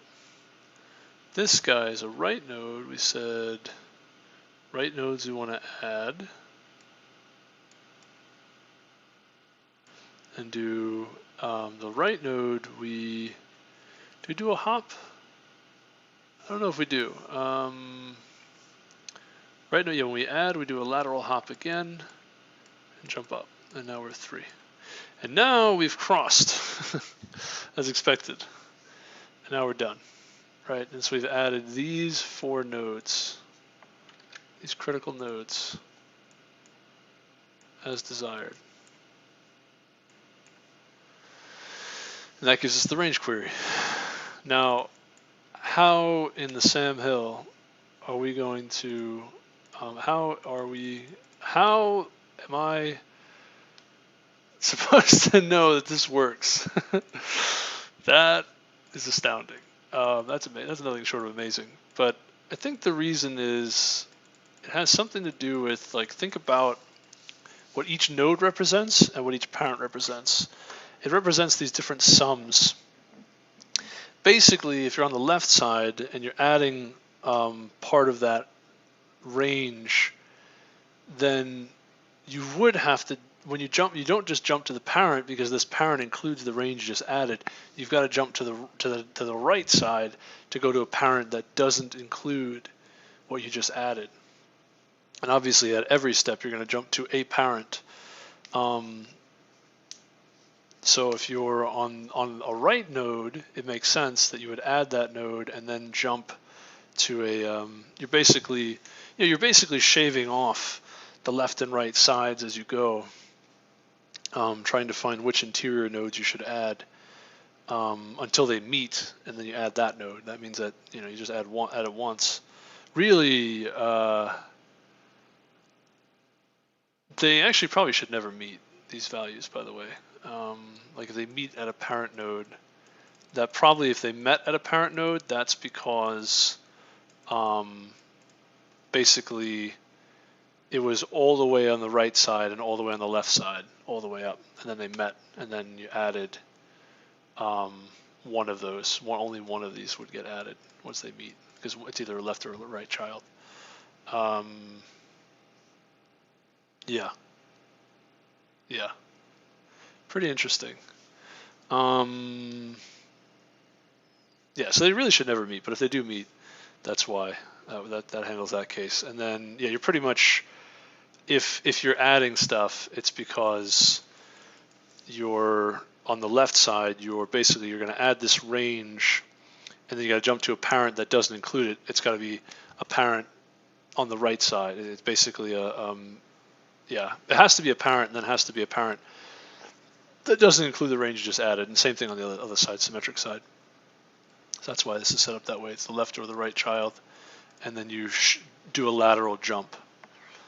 So that's really interesting. I mean, that's like super interesting. I never would have thought of that in my wildest dreams, probably. Makes a lot of sense now if you think about it, but it's very non-obvious, I guess. But it has a lot to do with, right? You just kind of have to keep that in mind, that you're dealing with sums over ranges, and at each step you are going to jump to a parent, and then you figure, okay, well, which parent? And on the left and the right side, basically what you're trying to do is add the pieces that don't fit into an internal node, and then you could probably construct something like this. And obviously knowing that dividing by 2 jumps you up a level wherever you are, and then ending with a 1 will tell you if it's odd, binary number is odd, that means it's a right child. If it's even, it's a left child. Or yes, odd is the right child, even is the left child. And so you want to know the left children of the index on the left side are children that you would be adding those subranges. Or excuse me, the right children on the left side would be subranges that you want to add, and then the left children on the right side would be also subranges that you want to add and shift upwards. I think I'm gonna end here. This is like a really interesting question. I mean, it really took me a lot of time to really like think through all this, understand it, but I think I get it now. I probably could re-implement this with in C++. Kind of want to try that, see what that looks like before I go. Also, you're going to start hearing this wonderful noise now. But let me see if I can re-implement this in a single array. That should be a lot faster and a lot more efficient as well. A lot faster to code it, a lot more efficient to code it, and also a lot less memory to use. So let's try this. Let's do it that way. Let's rewrite this. Before I go, I want to just, so I can really confidently say that I've got it. I understand it. So we're gonna say, what do we want to call this? Our vector. What did he name it?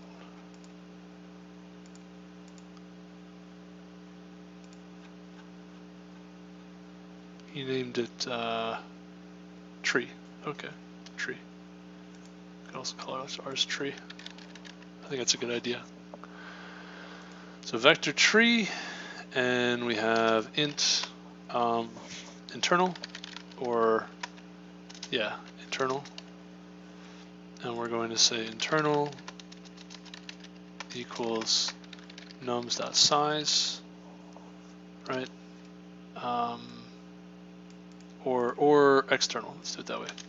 Or leaf or external. Yeah, external. Call it nums.size, and we're going to tree equals standard vector of nums.begin. Oops. And nums.end. And then we're going to say, no, we're actually going to say, it's actually going to be like this. Let's do it this way. Tree equals standard vector of external times 2, 0, and then we're going to say copy, something like that. So copy, or I want to say copy. Range of elements to copy. Output iterator. Yeah. First, last output. Let's try copying. First, last output. So we'll do standard copy of nums begin, nums end to tree.begin plus external. Hopefully that makes sense. So we're going to create this tree vector that's twice the size of this array. And all zeros, and then at tree begin plus external is where we're going to start copying these numbers to. Yes. And then we're going to actually do in a loop, for loop, backwards for loop. So it's going to start it's going to start at the back, which is tree dot size -1. We're going to decrement I, and we're going to say when I is, I think, even greater than or equal to 0, we're going to say tree of I is equal to tree of I bit shift to the left 1 plus tree of I bit shift to the left 1 ORed with 1. Bitwise OR with a 1. And the way this works is we've added all of the nums became external node leaf nodes on the right side, and we're going to loop from right to left. This is actually going to go from the external value, external -1. It should be. So the thing is, this actually begins at external, so it's external -1 is the index. And you're going to say bit shift to the left. It's actually going to be bit shift to the right plus the same number plus 1, pretty much. You could also just do +1 here, but I think the OR is kind of nifty. Yeah. So let's do that. Let's just return 0 for now. Let's just see if this compiles. Okay, it compiles. And I also want to just see what this looks like.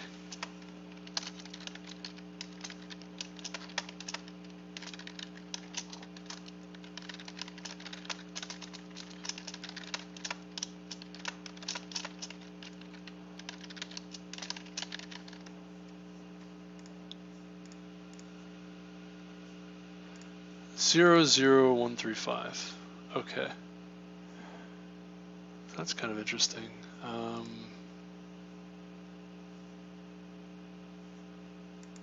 If you bit shift to the right 1, I'm sorry, actually it's got to be bit shift to the left. bit shift to the left multiplies by 2. So I'm sorry, I did that wrong. There we go, 998.1135. And the 0 really shouldn't matter, I think. We'll throw that in there anyway. I don't know if it's, I think it's actually greater than, I think it's actually supposed to be 0. Take that back. I think it's supposed to be 0, yeah. Okay. Yeah, I think it's supposed to be 0. So, now when you update, you're going to say, what do we do? Do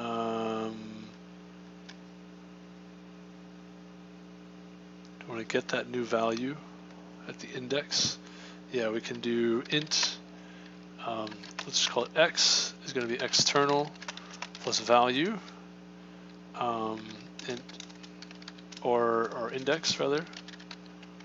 We're going to say tree of x is now equal to this new value. And we're going to say while x is greater than 1, and update all of the parents to be x, hold on, whatever x is. It's going to be tree of x plus tree of x or 1. Now this is kind of interesting, but it's going to be, I think that's it too. I think that's the whole thing. Tree, it's bit shift to the left goes, I don't know, sorry. If it's confusing, bit shifting to the right actually goes up the tree, bit shifting to the left goes down the tree. So we multiply by 2 to go up the tree on x, or excuse me, we divide by 2 by bit shifting to the right and going up the tree, which is confusing, but that's how it goes. So we set that tree value to this new value, and now we're actually going to update the parent, which divide by 2 by shifting to the right, going up the tree, takes what tree of x is, and then actually also update x, whatever tree of x is, excuse me, and you XOR it with a 1. So the reason you XOR it with a 1 is that if it's an odd node, you get the even node. If it's a right node, you get the left node. If it's a left node, you get the right node. Oh, that's why. Oh, that's so clever. Okay, I get it now. No, it doesn't. I thought that it was always going to be the left node and the right node, but it's actually the XOR gives you left or right. Oh, this is so clever. This is so clever. This is so smart. So you always get the other node when you XOR with a 1. That's extremely clever. Now, what you do, you have this left and right. We call it M and N. We can say, or we can do left and right. That's fine.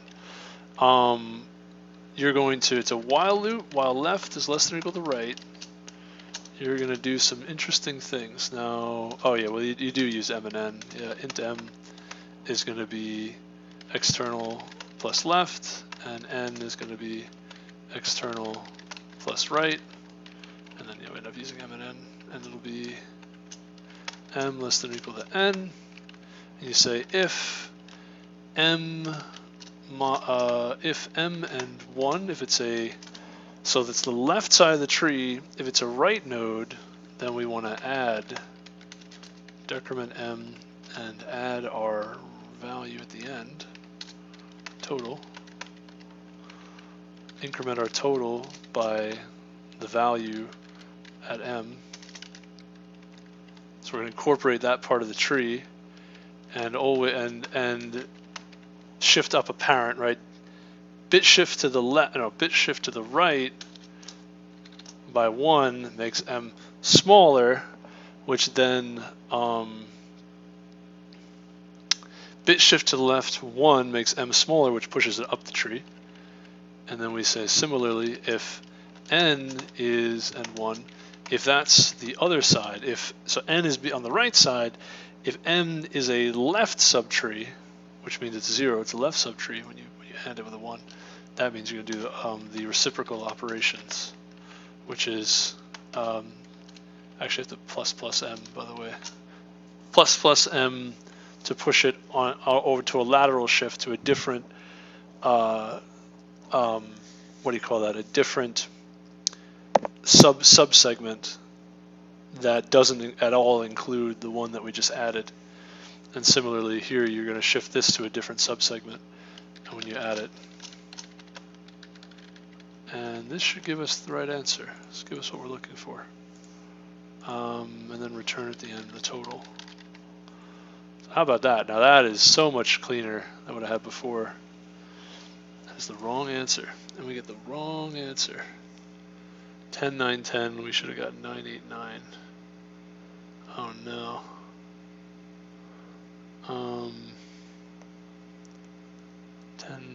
10, 9, and uh-oh. Uh-oh. What happened? What happened? Did I make a mistake? I must have made a mistake somewhere. Uh-oh. Uh-oh. Uh-oh. How did this happen? Here I was saying it's so clever, yet is it wrong? I thought it was right. I thought I got it. So 0, 2 sum range.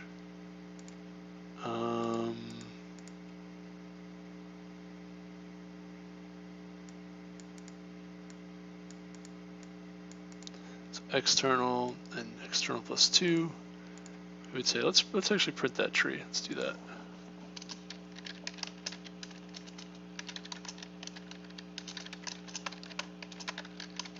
It's a good thing we tried coding it, because now it'll show whether or not I have the right idea. I probably just made a mistake somewhere. Let's see. But I really like this. If this works, this is super succinct. So 1, 3, 5. Okay. Not nums. We want tree. Let's see. 0, 9, 8, 1, 3, 5. Okay. That's what I thought.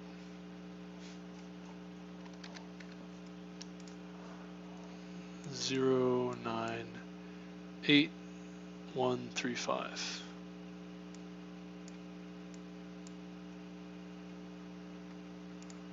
Oh, wait a second. 8 is on the left, 1 is on the right. What is this?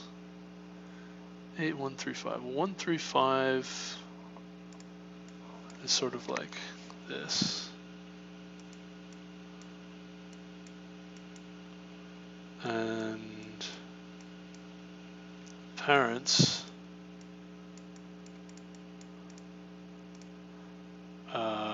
8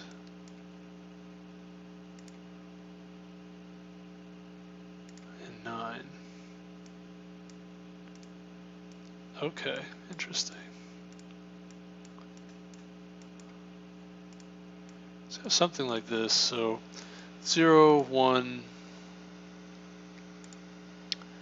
8 is 2, and then 3 is 1, 4, and 5. Interesting. So actually,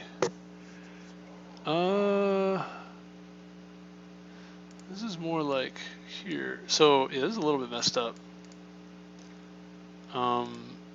This is the second node. That's not quite right. This actually looks kind of like this.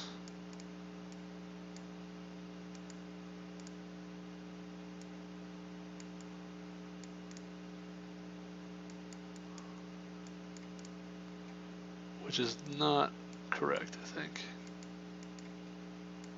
I don't know. I don't know what this is supposed to, hold on. This is what it's supposed to look like. 0, 1, 2, 3, 4, 5, 6. And you have 0, 0, 1 says 9, 8, 1, 3, 5. 8, 1, 3, 5. And then I have a 6th node. Okay.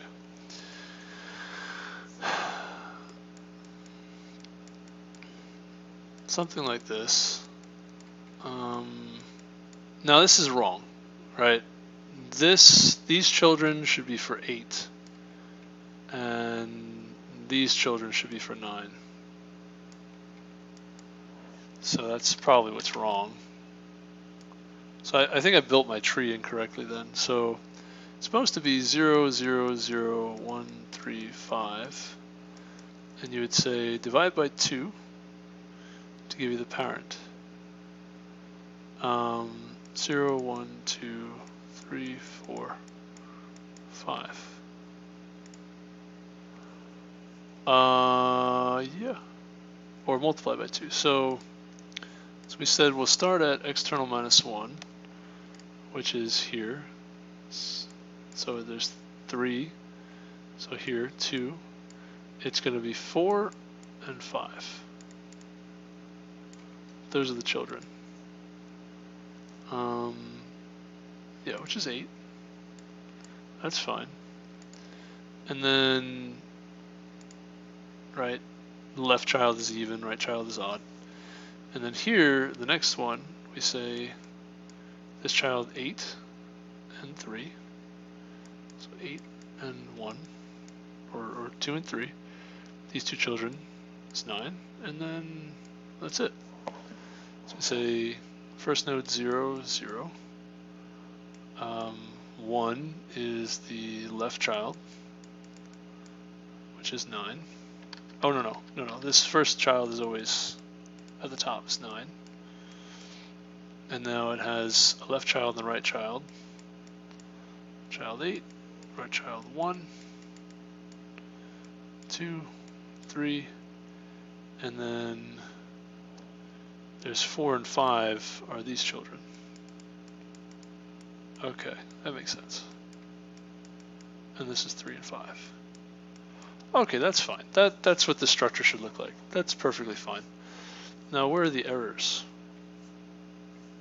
I think that's what it's supposed to look like. So now when we update, we have external plus index. We set that value. So here, I mean, these are all wrong, right? The sum range is wrong. Let's start with that one at the bottom, right? Just the plain old sum range. Let's do the update next, but we'll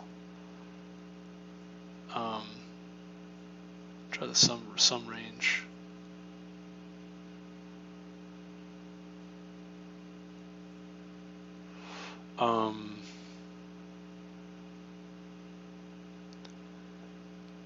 Excuse me. Okay, yeah, expected. So we would add for 0, 2 in this tree. Let's get this guy. Yeah, it's okay. We can move this other stuff. We don't need these other things anymore. Actually, let's just put it front and center. All right. In 0, 2, we say, okay, 0 and 1 is 0. We're on the left side. And it's external plus 0, right? We start off with external plus 0, right? Both of these. Yeah, external plus 0, which is 3. So 3 and 2. And I guess what's interesting is 3 and 5. Yeah, I guess what's weird is that even though 3 is on the right side of the tree, 5 is on the left side of the tree. That's a little weird.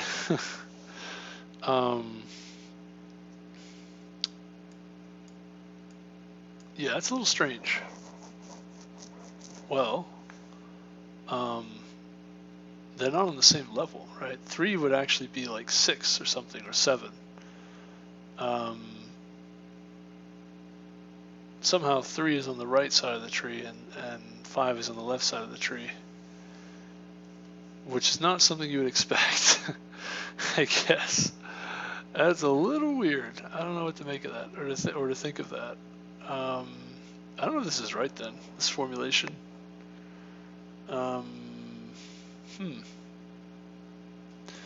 Well, let's see what happens when we try to evaluate this.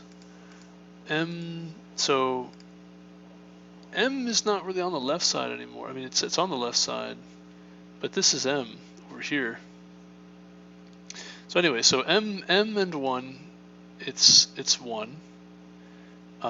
This is a M is smaller, right? 3, 5, M is smaller. So what you would do is things on the left side of the tree, you would, if it's a right node, you want to actually make a lateral jump. So actually what ends up happening is you end up at 2, this first jump from 3, which is so strange. We add 1. And then from 5, you're on the right side.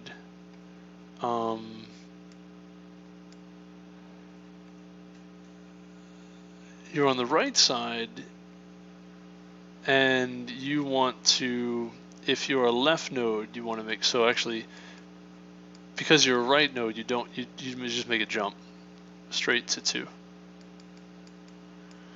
And you don't bother trying to, is that what we do? You just make a straight jump if you're on the right side,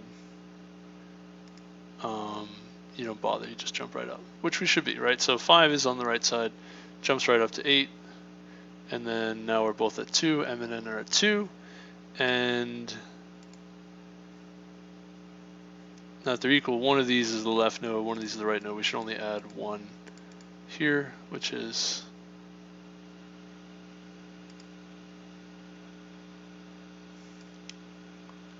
and that should be it, actually. We're done there. So we add 1 to the total, add 8 to the total, we should get 9. And this is it's kind of interesting, but this is the left node. So it would be, which one adds left node? I think it's N that adds left node. So N would be the one that does this.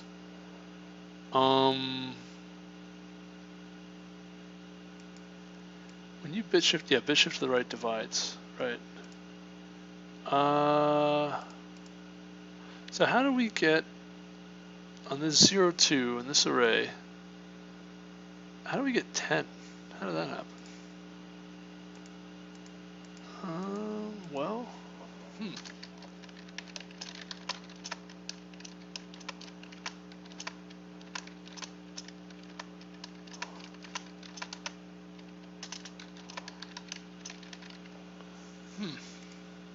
What went wrong? What went wrong? 3, 5, 2, 2. Oh, we got to 1, 1 though. Whoa, what happened there?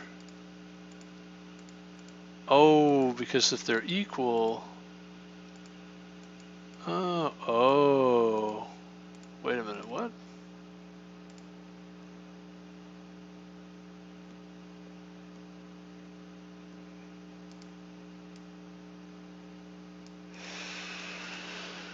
Wait a minute. What is going on here?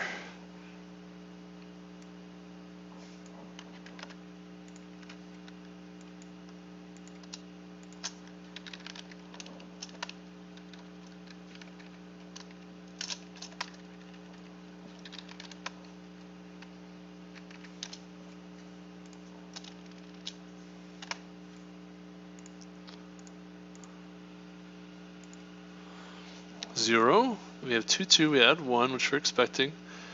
1, 1. We add 1.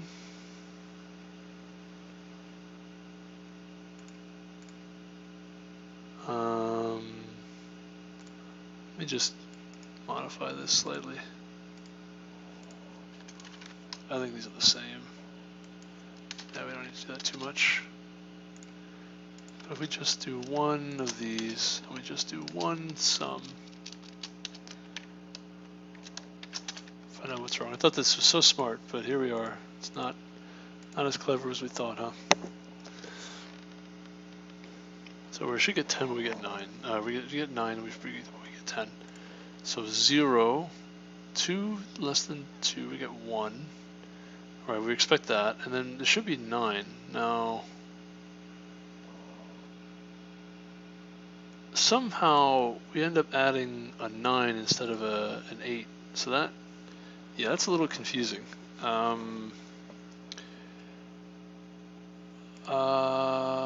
This is wrong. I mean, this is not right. So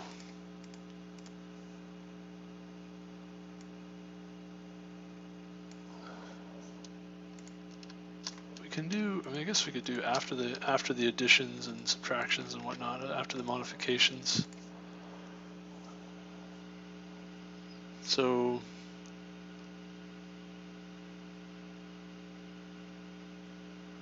yeah, so 3 and 5, total is 0.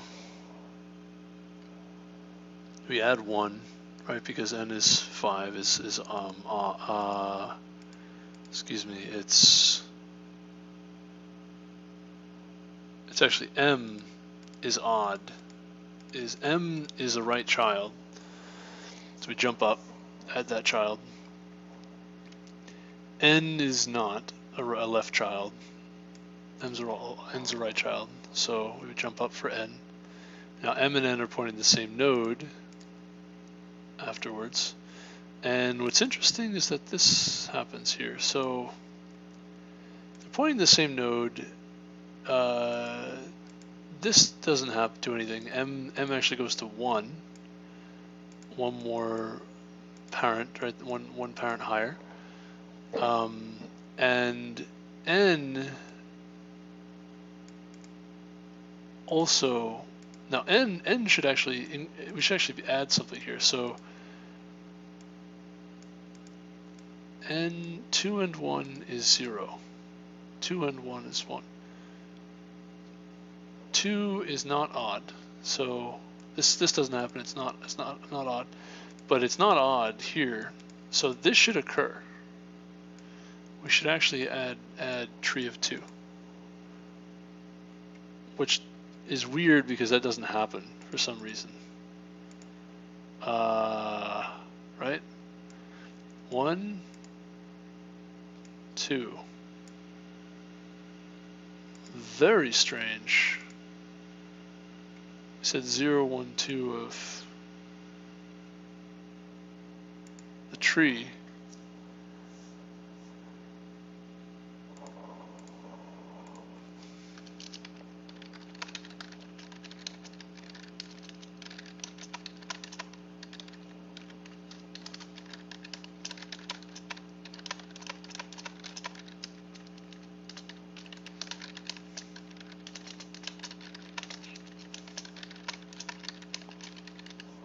What is going on?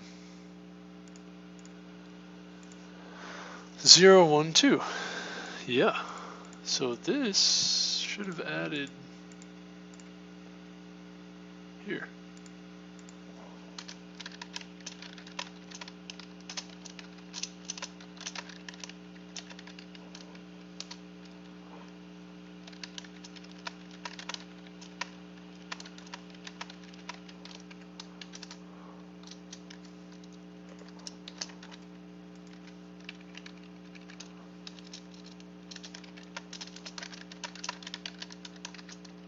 Am I crazy?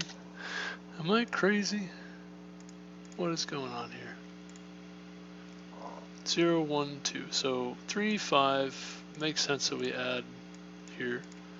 M is 2, N is 2. Whoa.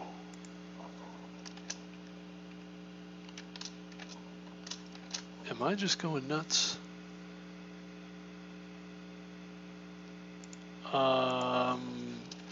Is this the problem? Am I completely crazy? Oh, you gotta be kidding me. Oh, that's too funny. Wow. Yeah, there you go. Okay. Uh-huh. Uh-huh. 3, 5, 2, 2, and that should be it after that. 2, 2, 1, 0. One of these goes to 1, one of these go to 0, right? Because the one that you modified, you subtracted a 1 also. You didn't just both divide them, but oh man, that's crazy. So the reason is that in C++, what this is interpreted as is it's n, and you do 1 equals 0 is false, and then you do n and false. Oh, that's so subtle. You could alternatively do this, and probably the reason why I missed it is because this is equivalent, or no. Yeah, if you do and 1, if it's odd, you'll get a 1. If it's even, you'll get a 0. Yeah. So this is probably wise, because I would normally write this as you could do modulo 2 and get a similar thing. But you have to use parentheses if you do and 1. Oh, wow. No kidding. Okay. Wow. But either way, this is extremely clever, this approach. And has more to do with me messing up with my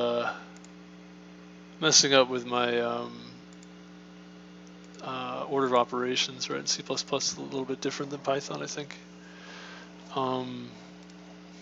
That's amazing. Let's see if it works. I think it works. Probably. Let's give it a shot. Let's go for it. See how we do. Hey, all right. That's about as good as I can do it. I think. I don't think I can do better than that. This is like only 38%. People did even faster. What? How? How do you do faster than that? This is so fast. I guess it's because of this initial step. This is so fast. What do you mean? What do you mean?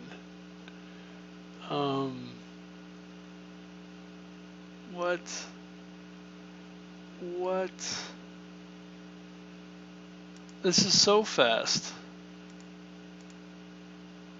How do you do faster than this? How is it even possible? Impossible.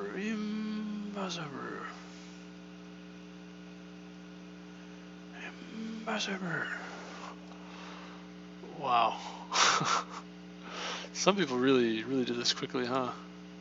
They did some funky stuff.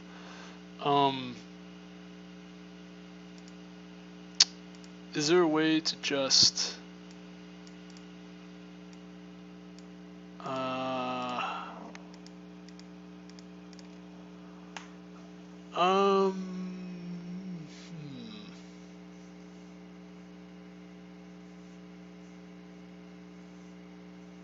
about something else? Let's do this. Let's try this.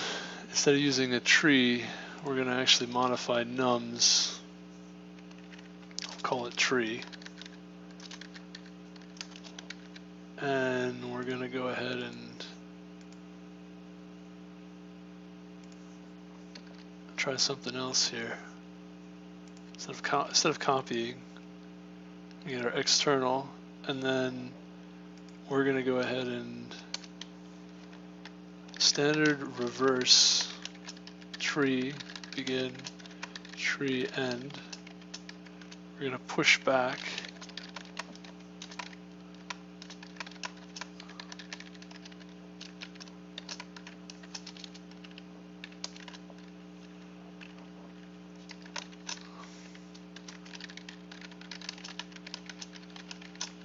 And then we're going to reverse it again.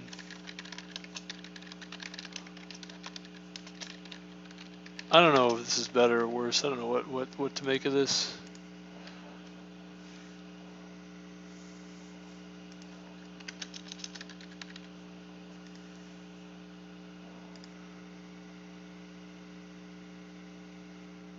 Did you mean free? Oh.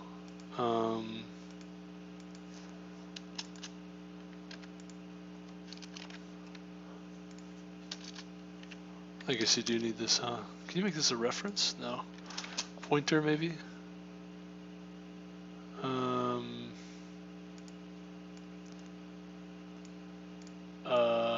can you, okay, I have an idea. Tree, and we're going to say, go back to nums.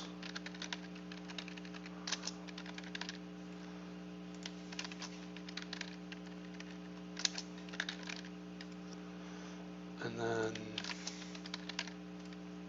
same thing, we're going to use move semantics.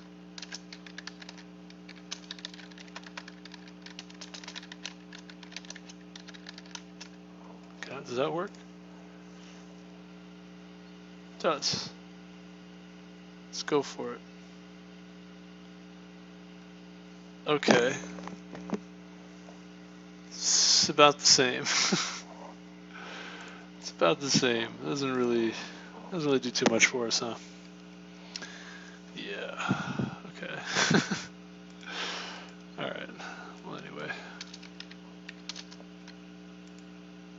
Yeah. I guess it makes sense.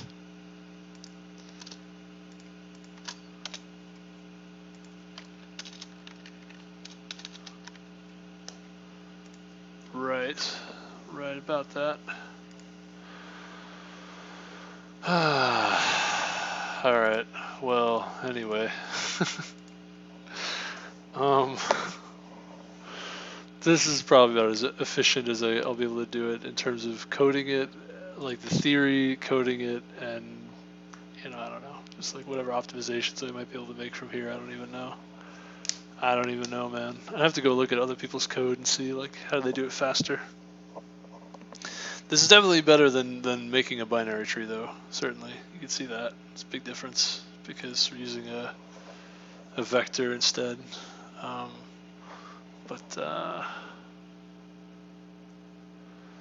interesting.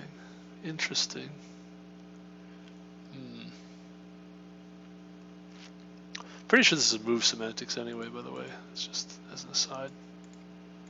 But all right, I'm gonna go. I think I understand it. I think I get it. Really interesting stuff. But let me go now. That's definitely enough for one problem. I think we spent how many hours? 4.5 hours looking at this. Man.